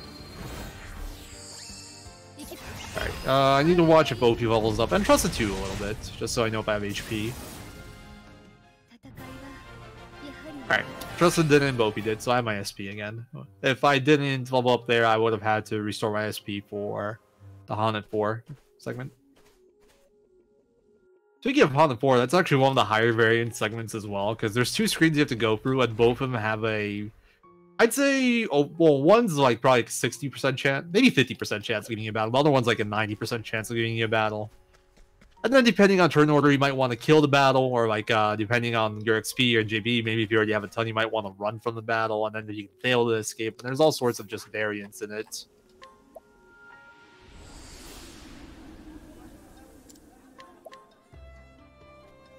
I don't actually need any XP JP right now. Maybe I need 1 battle. I think I'm good though. I was generally ahead and I took the Old Brick 4 battle, but maybe I'll take 1.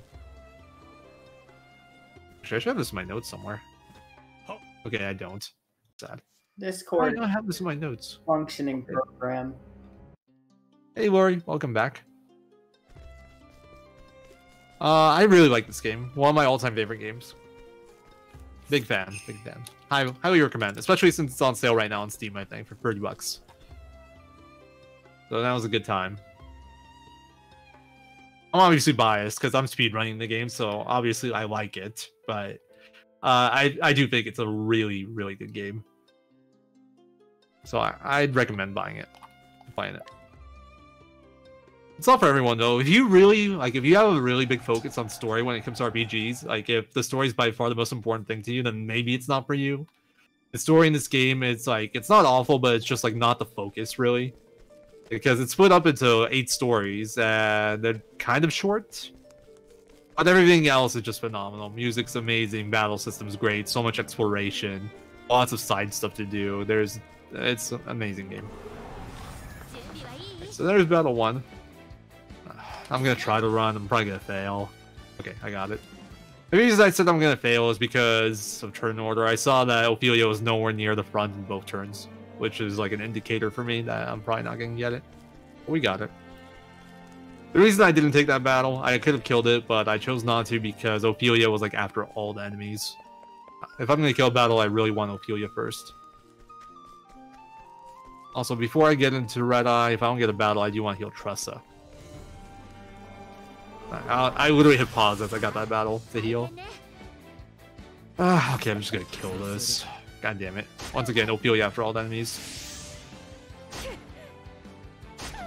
Alright, so Tressa should level, Hana should level. I think I'm good on healing.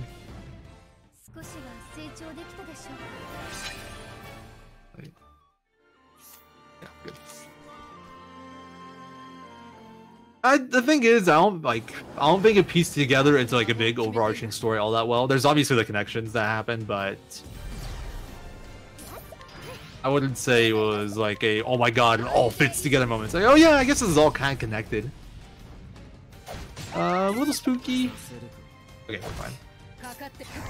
So in this fight, I'm actually not completely safe. There's a chance that Ophelia and Hana can get double tapped, which if Red Eye hits him twice, they die.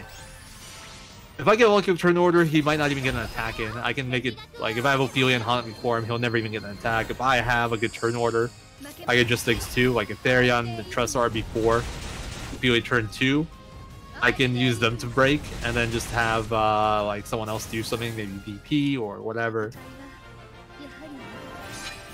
Overall, that was fine. Yeah. Monster design UI, all fantastic. This game just, like, it feels good to play this game. There's no clunky feeling ever. Everything feels really smooth and intuitive. It's all, well, really well made. Alright, Sunshade. I think I'm good on money. I haven't been paying, well, actually, I haven't gotten any discounts. Equipment, unequip all. Screw it, I'll just sell stuff. Bastard Sword, Divine Blade. Gale Spear, Rune Knife. This way I just don't have to worry. Alright, that was it.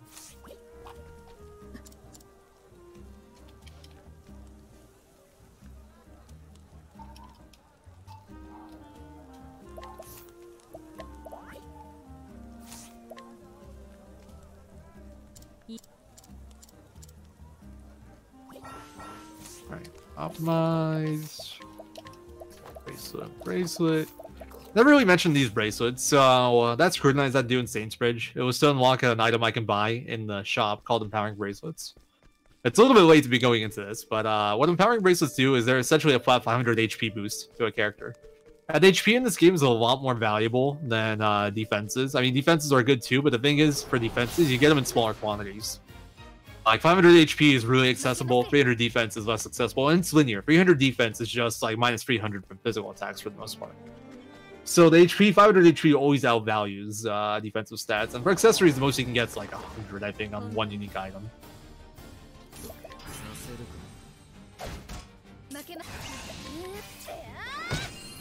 He actually dies to, like, a tier 1 cleric spell. It's kind of neat.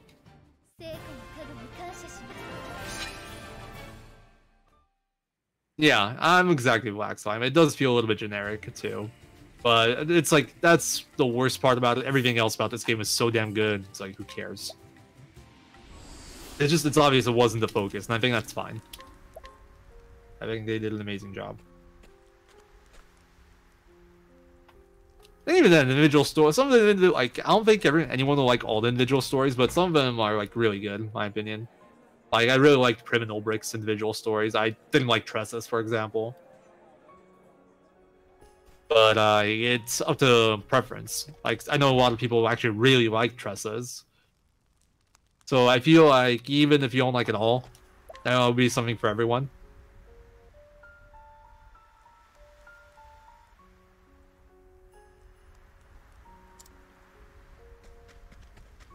Alright, so I got to go and allure this guy for story reasons. In the Prim run, that's a little bit of an issue because you lose your other guy allure there because you gotta allure him. But in Galdi, it doesn't matter at all. So we're just gonna do Prim Chapter 2 now. I actually have some side stuff I gotta do. I could do it after this or before this, but there's no reason to do it before it. You don't get any benefit. Even though it's not much, you do get some money from finishing this Chapter 2. So it's just a little bit better to wait. Excuse me. I had like a half yawn going on there. Just for extra cash. That doesn't matter otherwise.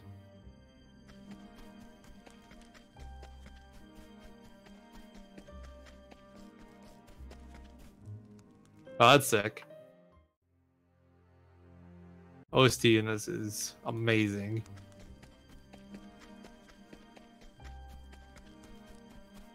So coming up is Prim's Chapter 2 boss. It's a pretty trivial fight. Same as always, he starts with ads, we kill some ads, we kill him. 2 turns, don't need to do much.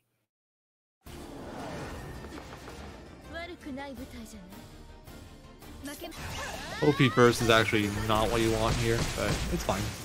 OP first you just want to back him a few times. Just for damage.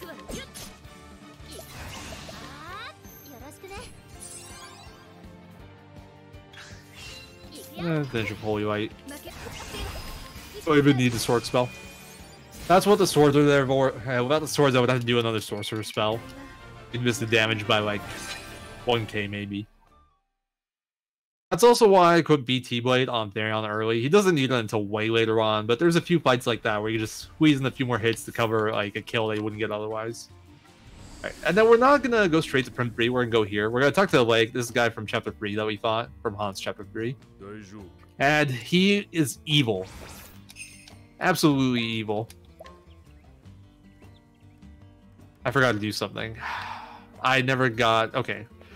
Well, I just burned some time. It's fine. I'll just backtrack. I never finished freaking Maruf quest. Yikes. Oh well. So I gotta go here, buy the BTX. So that guy I guided in Chapter 4 was to finish a quest that would be in Sunshade. I had to talk to Ali. I completely forgot about it. And then I just got rid of him to get a Laic. So I'm gonna have to backtrack, get him again, and then go and talk to Ali in Sunshade. But both of those are now out of my way. I have no reason to go back to those places normally. Anyway, this guy right here, that's the Lake Alert. If you did that with Prim later on, that's a like 30% or 35%, depending on when you do it. I don't remember.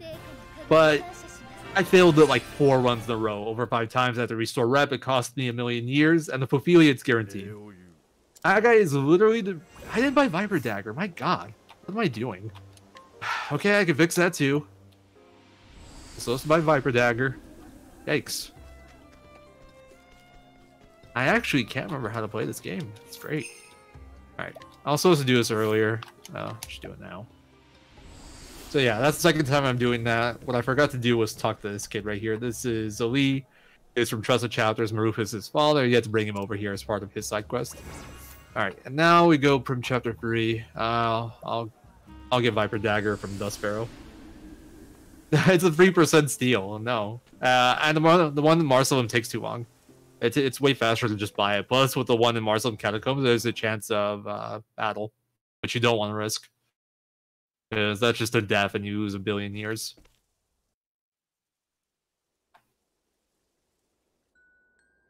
I gotta do some menuing here.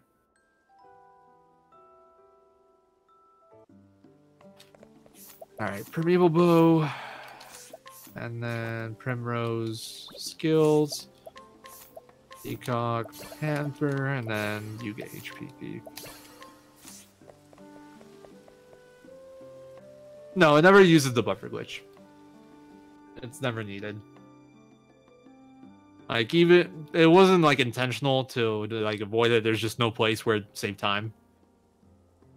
Alright, going back for a second, the two quests I just finished, a little bit out of order and incorrectly, but those both give me two weapons that are very useful. Those are both technically optional quests, but the weapons they give me are very nice. One's a Primeval Bow of Storms. It's like a very high elemental attack weapon that also gives wind spells a or wind attacks in general, a 1.3 multiplier, or 30% boost. Trade Wind Spear is a really high elemental attack weapon, 380 elemental attack, that also gives a wind buff. And those do stack, so you can use two of them together. We'll be using that later on. Right now, we proved Primeval Bow on Ophi, so she does have the wind buff, but it's not really useful until later on. Nice.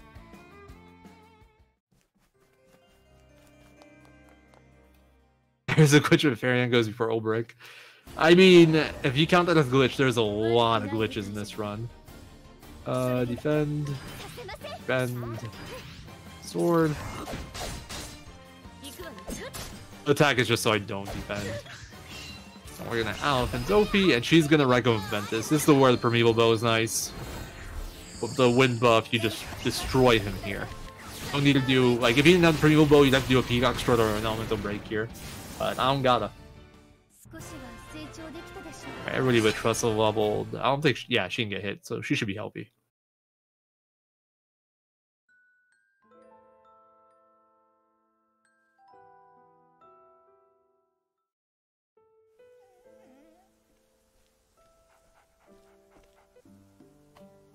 Alright, and now it's time for Prim 4.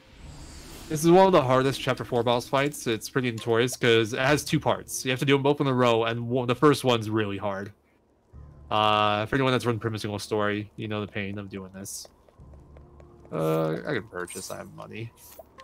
I have lots of money. Could have definitely bought the Viper Dagger. Oh well. So that's just some nuts we'll be using for some endgame fights. Let's see if we can get more comfortable.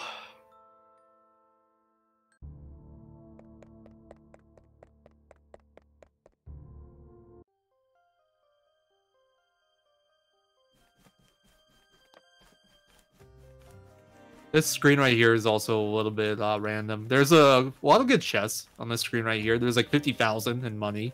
I just don't need money anymore, so I'm not going to pick those up. But if you pick up the close by one, there's an incredibly high chance of getting a battle on what I'm doing now, this run right here. Normally you would reload the autosave from the last transition. Oh yeah, even without the chest, you can still get it, as demonstrated here by the game. Thank you, game.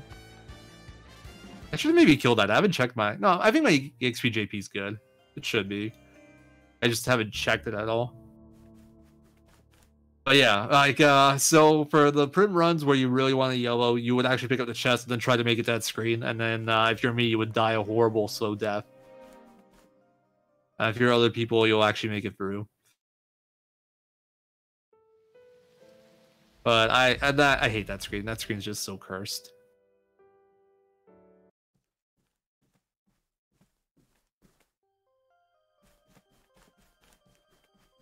There's all sorts of goodies. Like, all the NPCs here have large soul stones. There's so many good items here. We just don't need any of them anymore. At this point, we're actually using our characters. There's a Rev Jam, there's Screen South, there's a Pommel on the screen we were just on. All sorts of good stuff. Memory. Alright, I do need the defense. I'll defend the Prim so I can heal someone. Ophi, and the sweep! Sweep! He sweep! A little annoying, actually. I'm likely not gonna get an auto heal here. I think the only person that'll level here is Tressa. So, the heal. The lack of HP might actually come into play, because the next fight he does get to attack twice. If he targets the same person, then gets spooky. Ignis, right? No, Ventus. I've made this mistake before. Also, that was like my first steal of the whole run right there. We stole a mental belt from the female puppet. I would say plus 65 elemental attack item. Did I just get another one? I think I did. Imagine surviving a sweep. Don't know. I don't know how it's done. What you gotta do is you gotta route Prim single story just so you end up with this party at this point.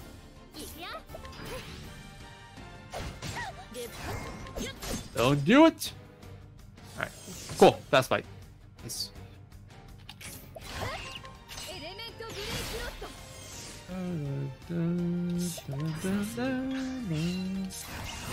Alright, so this fight does have a bit of RNG. Turn order matters quite a bit. And, like, if you're not healthy, he can kill you. But he also silences people. There's two characters that I'm cool with him silencing, Fairyland and Prim. If it's the other ones, I actually have to heal off the silence. I have to take one more turn to set up. But we got the good version, where it's really fast. 2-turn Simeon 2 fight. Yeah, this is one of the hardest bosses in the game. One of the hardest chapter 4s, and we just beat them both. Beat both parts in under 2 turns. That's kind of neat. Alright, now we go here. Start Baryon 4.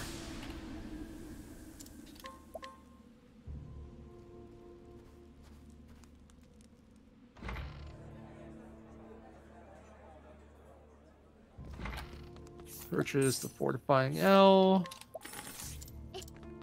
Alright, equipment, Primrose on equip, and then on airing. Okay. And then, do I really not equip Cyrus here? No, I guess not. It's been a while. Oh yeah, it's for Hang Tough. I just don't need it. Then we're gonna try to steal this Platinum Sword. I say try because I fail 80%.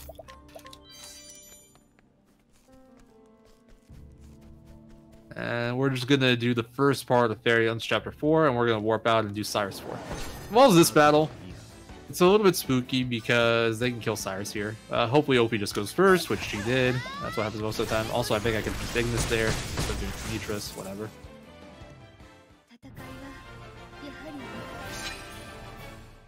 Yep, I didn't even need to fully boost. I could have just done a 2x Ignis, according to my notes. Oh well, doesn't matter. Yeah, Prim single story is my favorite story by far. Simeon was really well done. Plus, you get the best battle theme. You get Determination. So good.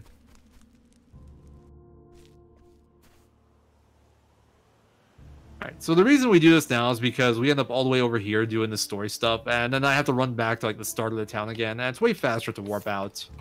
So we're just gonna do that, and then we'll warp back later when it's time to do things. Alright, I'm gonna go and buy Viper Dagger.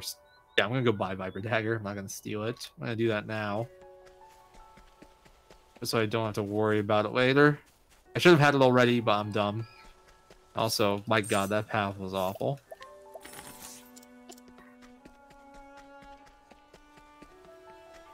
I'm gonna have to do a menu. I'll just wait until after this. All the harder menus in the run coming up.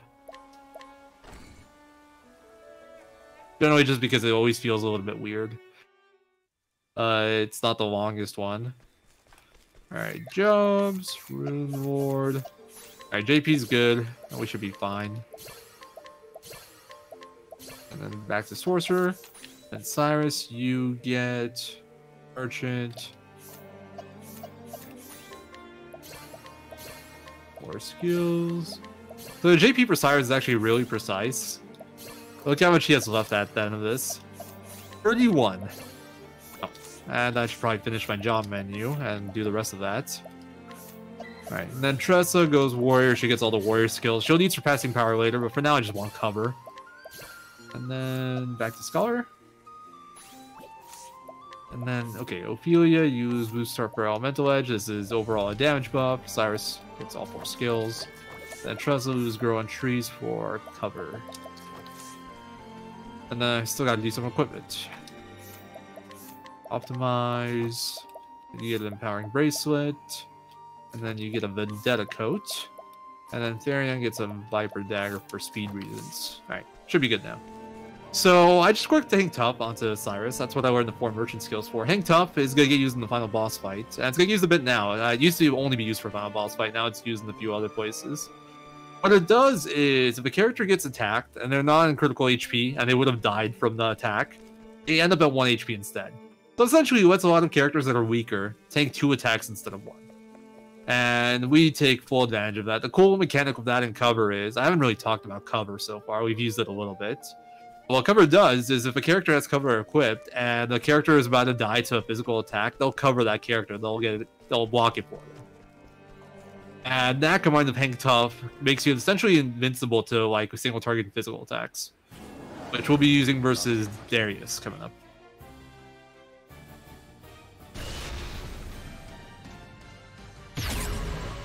What's this turn order? Okay, yeah, I got a leg hold. So you can see Cyrus there with 1 HP because of Hang Tough.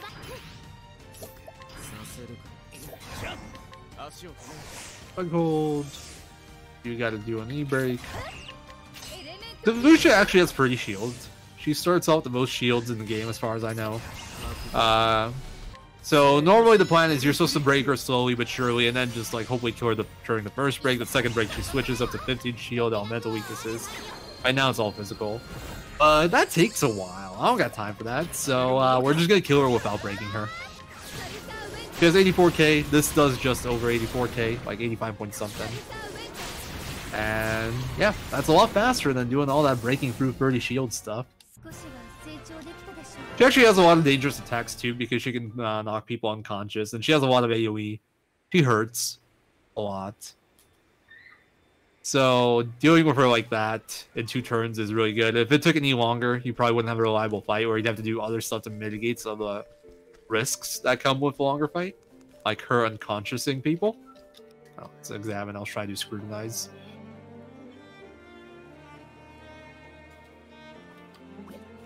Now we gotta go read some books. I never got the Curious Bloom in... okay, I'm gonna have to get the Curious Bloom in Atlas Dam. I never got the one in Cobblestone. I was a little bit too distracted by me accidentally starting Old Brick 1.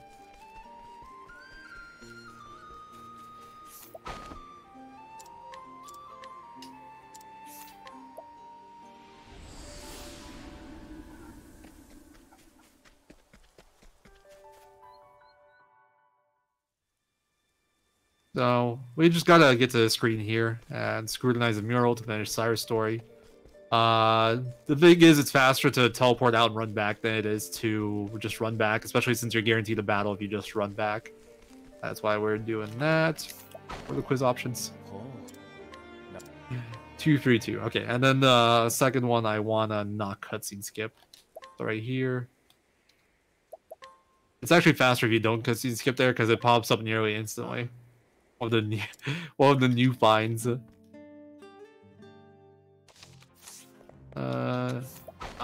Whatever. What do you got to tell me, dude? Let's have a nice talk. I just want to get that off him. I need that for one boss fight. Oh, we're getting to the end now. We only have 1 chapter 4 left, and then we're done with everyone's stories. And then it's time for the post-game stuff. Get this elemental augmenter. So Therese has an elemental augmenter on her. That's where the second one is at. And the third one is to be locked behind a really hard side quest. Also, I haven't been paying attention to my levels at all, but I'm pretty sure I got 45. Almost certain. So why you want 45 here? This is a 55% steal. If you're level 44, it's a 15% steal. And it helps your odds immensely to have level 45 here. And I missed the 80%. I go for the steal here just because you almost always get a discount. And even without the discount, the purchase takes longer. I don't actually care about the money. It's faster to steal assuming you don't fail, which I failed. Also, that 55% that has a chance to be a 15% is 3% in the single story route. Yep. That's why I don't run Therion single story. That's why I hate the fact that I run that category sometimes. I want to learn that at some point, but yeah, it just feels bad to like, you gotta get all the stuff before that point to go right, and then at the end it's just, oh yeah, 3% lotto. Fun stuff. In all main stories, it's 8%. I remember one time I raced Jack. I was racing Jack in a Therion single story. I got it second try, and Jack got it first try. What? That's illegal. No. That's not a lot. I went from like being a minute ahead to being like 8 minutes ahead, and then I lost 7 minutes on this boss. Oh my god. That's something right there. Mm-hmm. Alright, that's not the best start to the fight, but it doesn't matter too much. But by the way, look at that routing right there. Tressa survived a double tap with 13 HP. Actually, she would have died there if I didn't defend. Did she maybe not level up there? That looked sketchy. If she was at full HP there, I gotta take a look at that, because she could have died. Well, whatever. That's in the past. Who cares? Let's just go and kill Darius real fast. I'm pretty sure I did. Maybe my notes are incorrect. Maybe my equip setup's not right.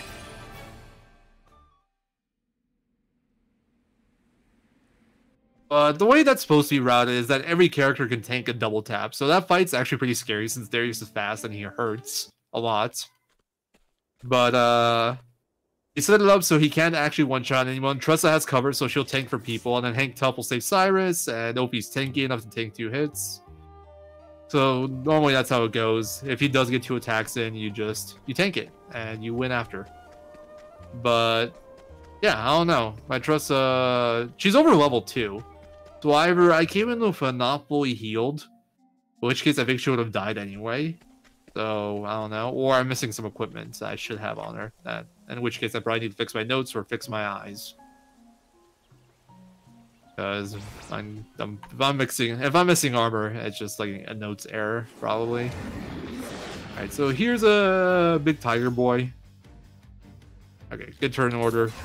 I mean, it would have been better if OP second, but all you're looking for is just not OP first here.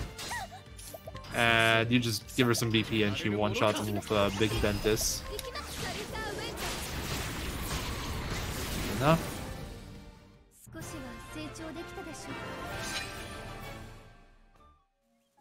Alright, and menu time. Yeah, it's a very obscure place. Oh. Like, why is my menu not working correctly? Alright. So the sharp M's are for accuracy. Well, I didn't want to use both of those on Therion, but whatever. I was gonna say one for Tressa for E-break accuracy. I misclicked. No big deal. Just don't miss. How hard can it be? Alright, got Balgar's Blade, and then Tressa gets Sorcerer now. Now Tressa's my Sorcerer. And she will be for the rest of the run. And then Therion gets Merchant here. Equip skills. Augmented, BP Eater, Surpassing Power, and then Equipment, BT Axe, Elemental Heavy Armor, that's the hat. Elemental Heavy Armor, and Augmenter Mental Belt. And Tressa, Optimize, and double Augmenters. Therion, minus Necklace plus Mighty Belt, and you just get a Badge of Friendship. Therion, or not Therion. Cyrus still needs a little bit more JP, so he just gets Badge, and that'll give me enough JP off the fights coming up. But yeah, from now on, Ophelia is gonna be Rune Ward. Rune Ward, for the most part, it's a little bit slow. Like, it's not weak; it's just a little bit slow paced because most of its skills you need to turn to set up. Like, its skills generally buff your weapon with a certain element, and those, like, whenever you attack, it applies that, and it hits really hard. But it takes time. And like you saw how fast we kill everything, plus it's single target. Its divine skill is really good. It's just like a massive single target AoE, like single target 6-hit attack. I'll one-shot most things. We'll be using that to clear the bosses around here. So starting off as Miguel. All the fights here are going to play essentially the same. We're just going to, for the most part, just nuke things with Balgar's Blade nonstop. I also didn't have access to it until right now, because... Alright, that was actually a chance to miss right there. I was like, just don't miss. Ah, wrong way. Okay, so you're right. I mean, Cyrus is left. I didn't do this right. Whatever, it'll still work. I'll still keep that with him. Oh well. That worked out because turn order was kind. If I had unlucky turn order, it would have taken me one extra turn because of that. What I was supposed to do is defend with both Cyrus and Varian, so they had one more BP for turn 2, and then you always get the 7 hits, regardless of turn order. Alright, so Simeon actually has a small chance to kill Varian or Cyrus. I don't want to boost that. Not the best turn order, I can't do anything special with this. Also, why am I not defending? Okay, this is actually a problem. Ah, my brain is just not working, man. Okay, how are we doing this? I think I'm gonna Great Bunch. And then I'll just Clamor.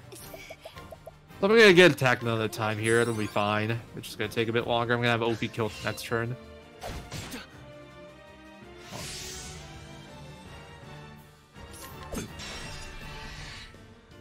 And I promise, I do know how to play this game, just not the moment apparently. So this is supposed to be another 2-turn fight. You got unlucky, it might require 3 turns to fix some stuff. This wasn't a luck issue though. I mean, I think I would have had to make some adjustments either way. It would have probably still been a 2-turn.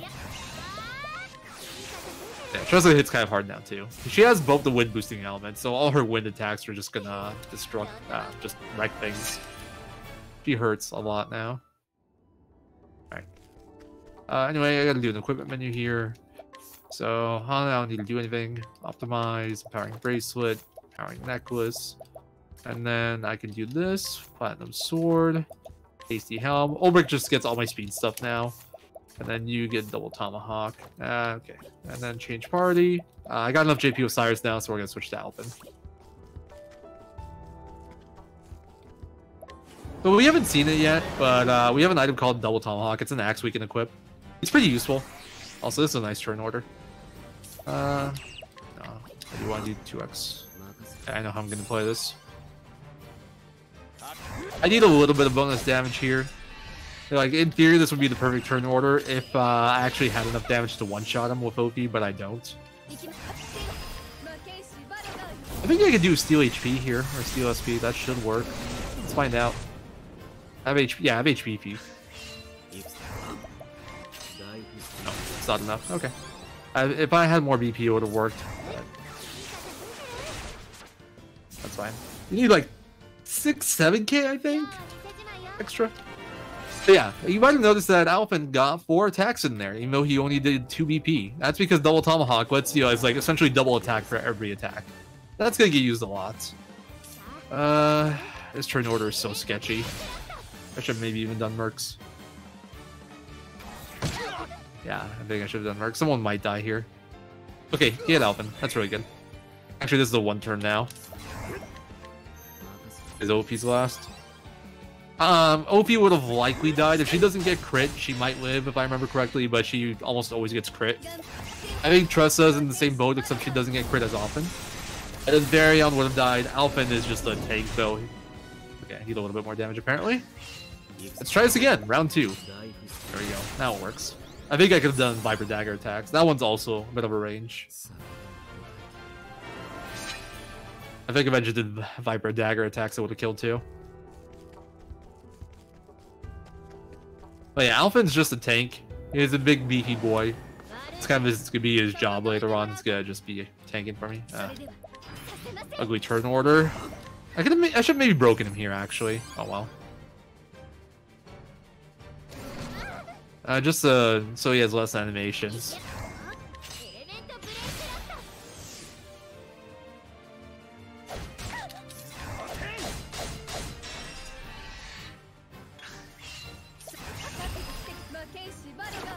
And yeah, Matthias is squishy. He also isn't threatening at all. Even if he targets the same person twice, he won't kill anyone.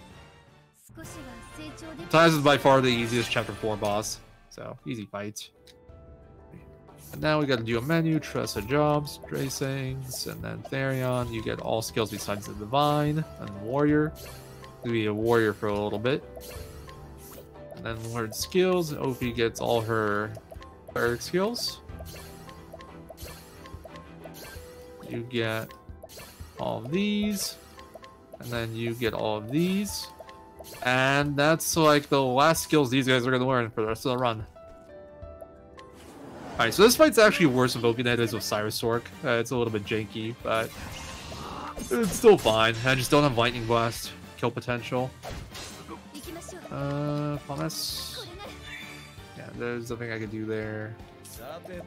Shadow L here. They're weak to Shadow, so this hits them. And then they're weak to Lightning, so I'm gonna do a Tenitris here. And then next turn, I'm just gonna use Magic again, and we're gonna Balgar's Blade Yvonne, we're gonna Ventus. Skeletons, that'll kill the skeletons, give me enough damage to kill Yvonne with the Balgar's Blade. Notice that we didn't do Elemental Break here. Every fight before this we did Elemental Break on the boss, but because of the Ventus there, I don't need it. And I needed to do the Ventus to clear the ads, so that's the right way to play it. There are some bosses in this game where if you kill them, you auto-win the fight and the ads go away. This isn't one of them, sadly. Would have been really nice, would have made the fight a lot cleaner. You could just one-shot Yvonne instead. Alright, I don't have an extra Curious Bloom, so I gotta play it like this. This is a very sketchy turn order. Injurious Seed, Nox Root. Whatever, worst case, I just have to reapply E-Break. Yeah, that's why. This is why I give her a Sharp Nut. Right there. It's gonna take me an extra turn anyway now, so I'm just gonna do this. Spear. For some reason, I'll still Merchant. Back.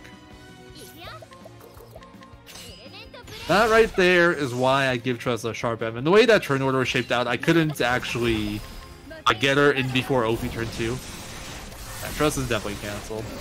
To be fair, I expect that one. It's a hard hit to hit. Tiger has really high accuracy, Tressa has really low accuracy. I expected nothing more from her there. Alright, and this is the last fight. So we have a special goal in this fight. I actually have to Grape M that. Oh, why is Opie first twice? I have BT Step on, by the way. Speed.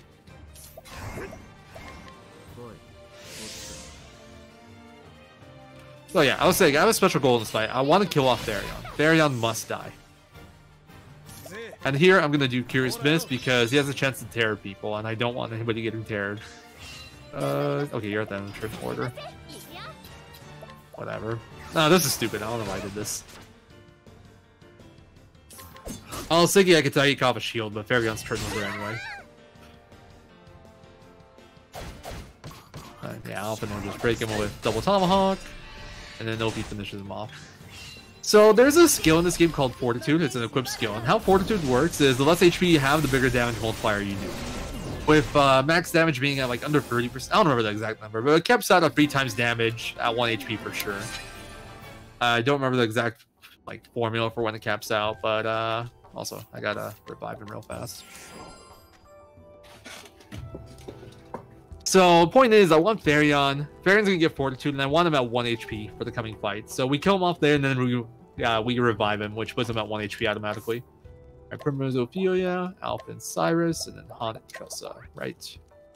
I haven't practiced this menu, so maybe a little bit rough. Okay, Merchant.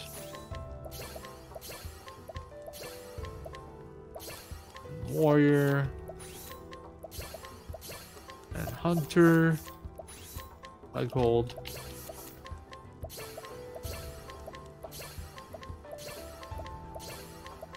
Then you get Dancer. Then Therion. You go. I know I was forgetting something. Stars here right there for BP Eater. Still haven't taught him that. And all this stuff. Got his skills and yeah. And Haunted. Leg hold. I don't need cover on you.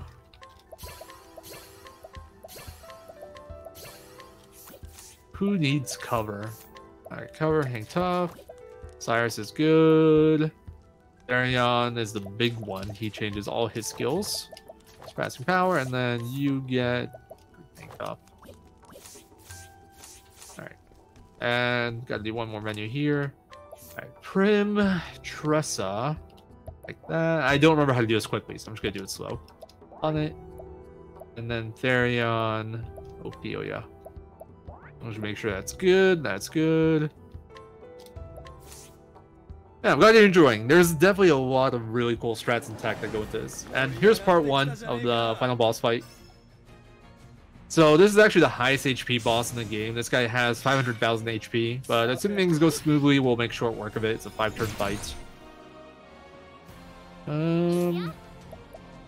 Okay, I don't need to do anything. I want to do Ice Rune now. Actually, Fire Rune works. I'm just gonna do Fire. Peacock, we're gonna buff Tressa. Notice the cursor was on Alpin. It's from the previous fight. That's why you gotta be careful of cursor mechanics. So we're gonna do Lux here. That's gonna break the ad. Now he's not threatening me anymore. Oh wait, I have to do the backup. Voters. Alright, it's fine. I can do the backup. I just haven't done this in a long time, so I'm a little bit worried. It's pretty straightforward. So the reason I have to do the backup is because I got unlucky with turn order. I have Ophelia after or before the eye. I need Ophelia after the eye. Because I can't kill the ad until the eye goes. If I do it before the eye, what happens is that he summons more stuff. And I don't want him to summon more stuff. That takes more time. But I have a backup strat in case this happens that uses Tressa to kill the ad. So it's all fine. It's just not what we normally would do. So we killed out Trade Winds. And then we Elephant her. Yeah, it definitely adds a challenge because it's hard to learn the boss fight. And it gets really tedious going for the gauntlet multiple times after a while. I get what they were trying to go for. And it definitely makes the fight feel more epic. Plus, it makes sense lore-wise.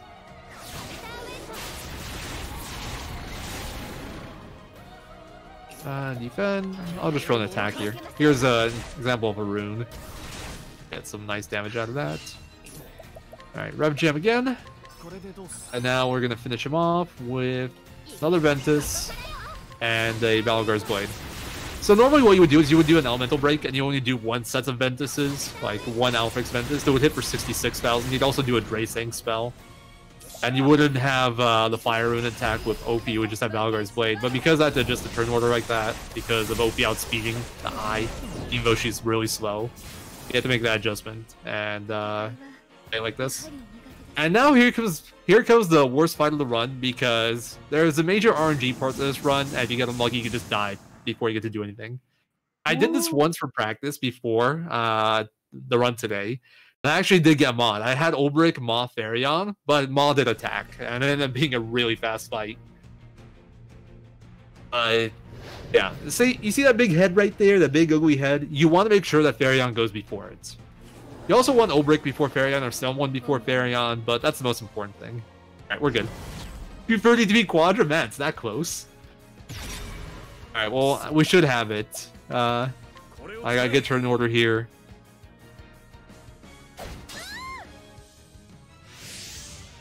I can do some cute little tricks here, I think.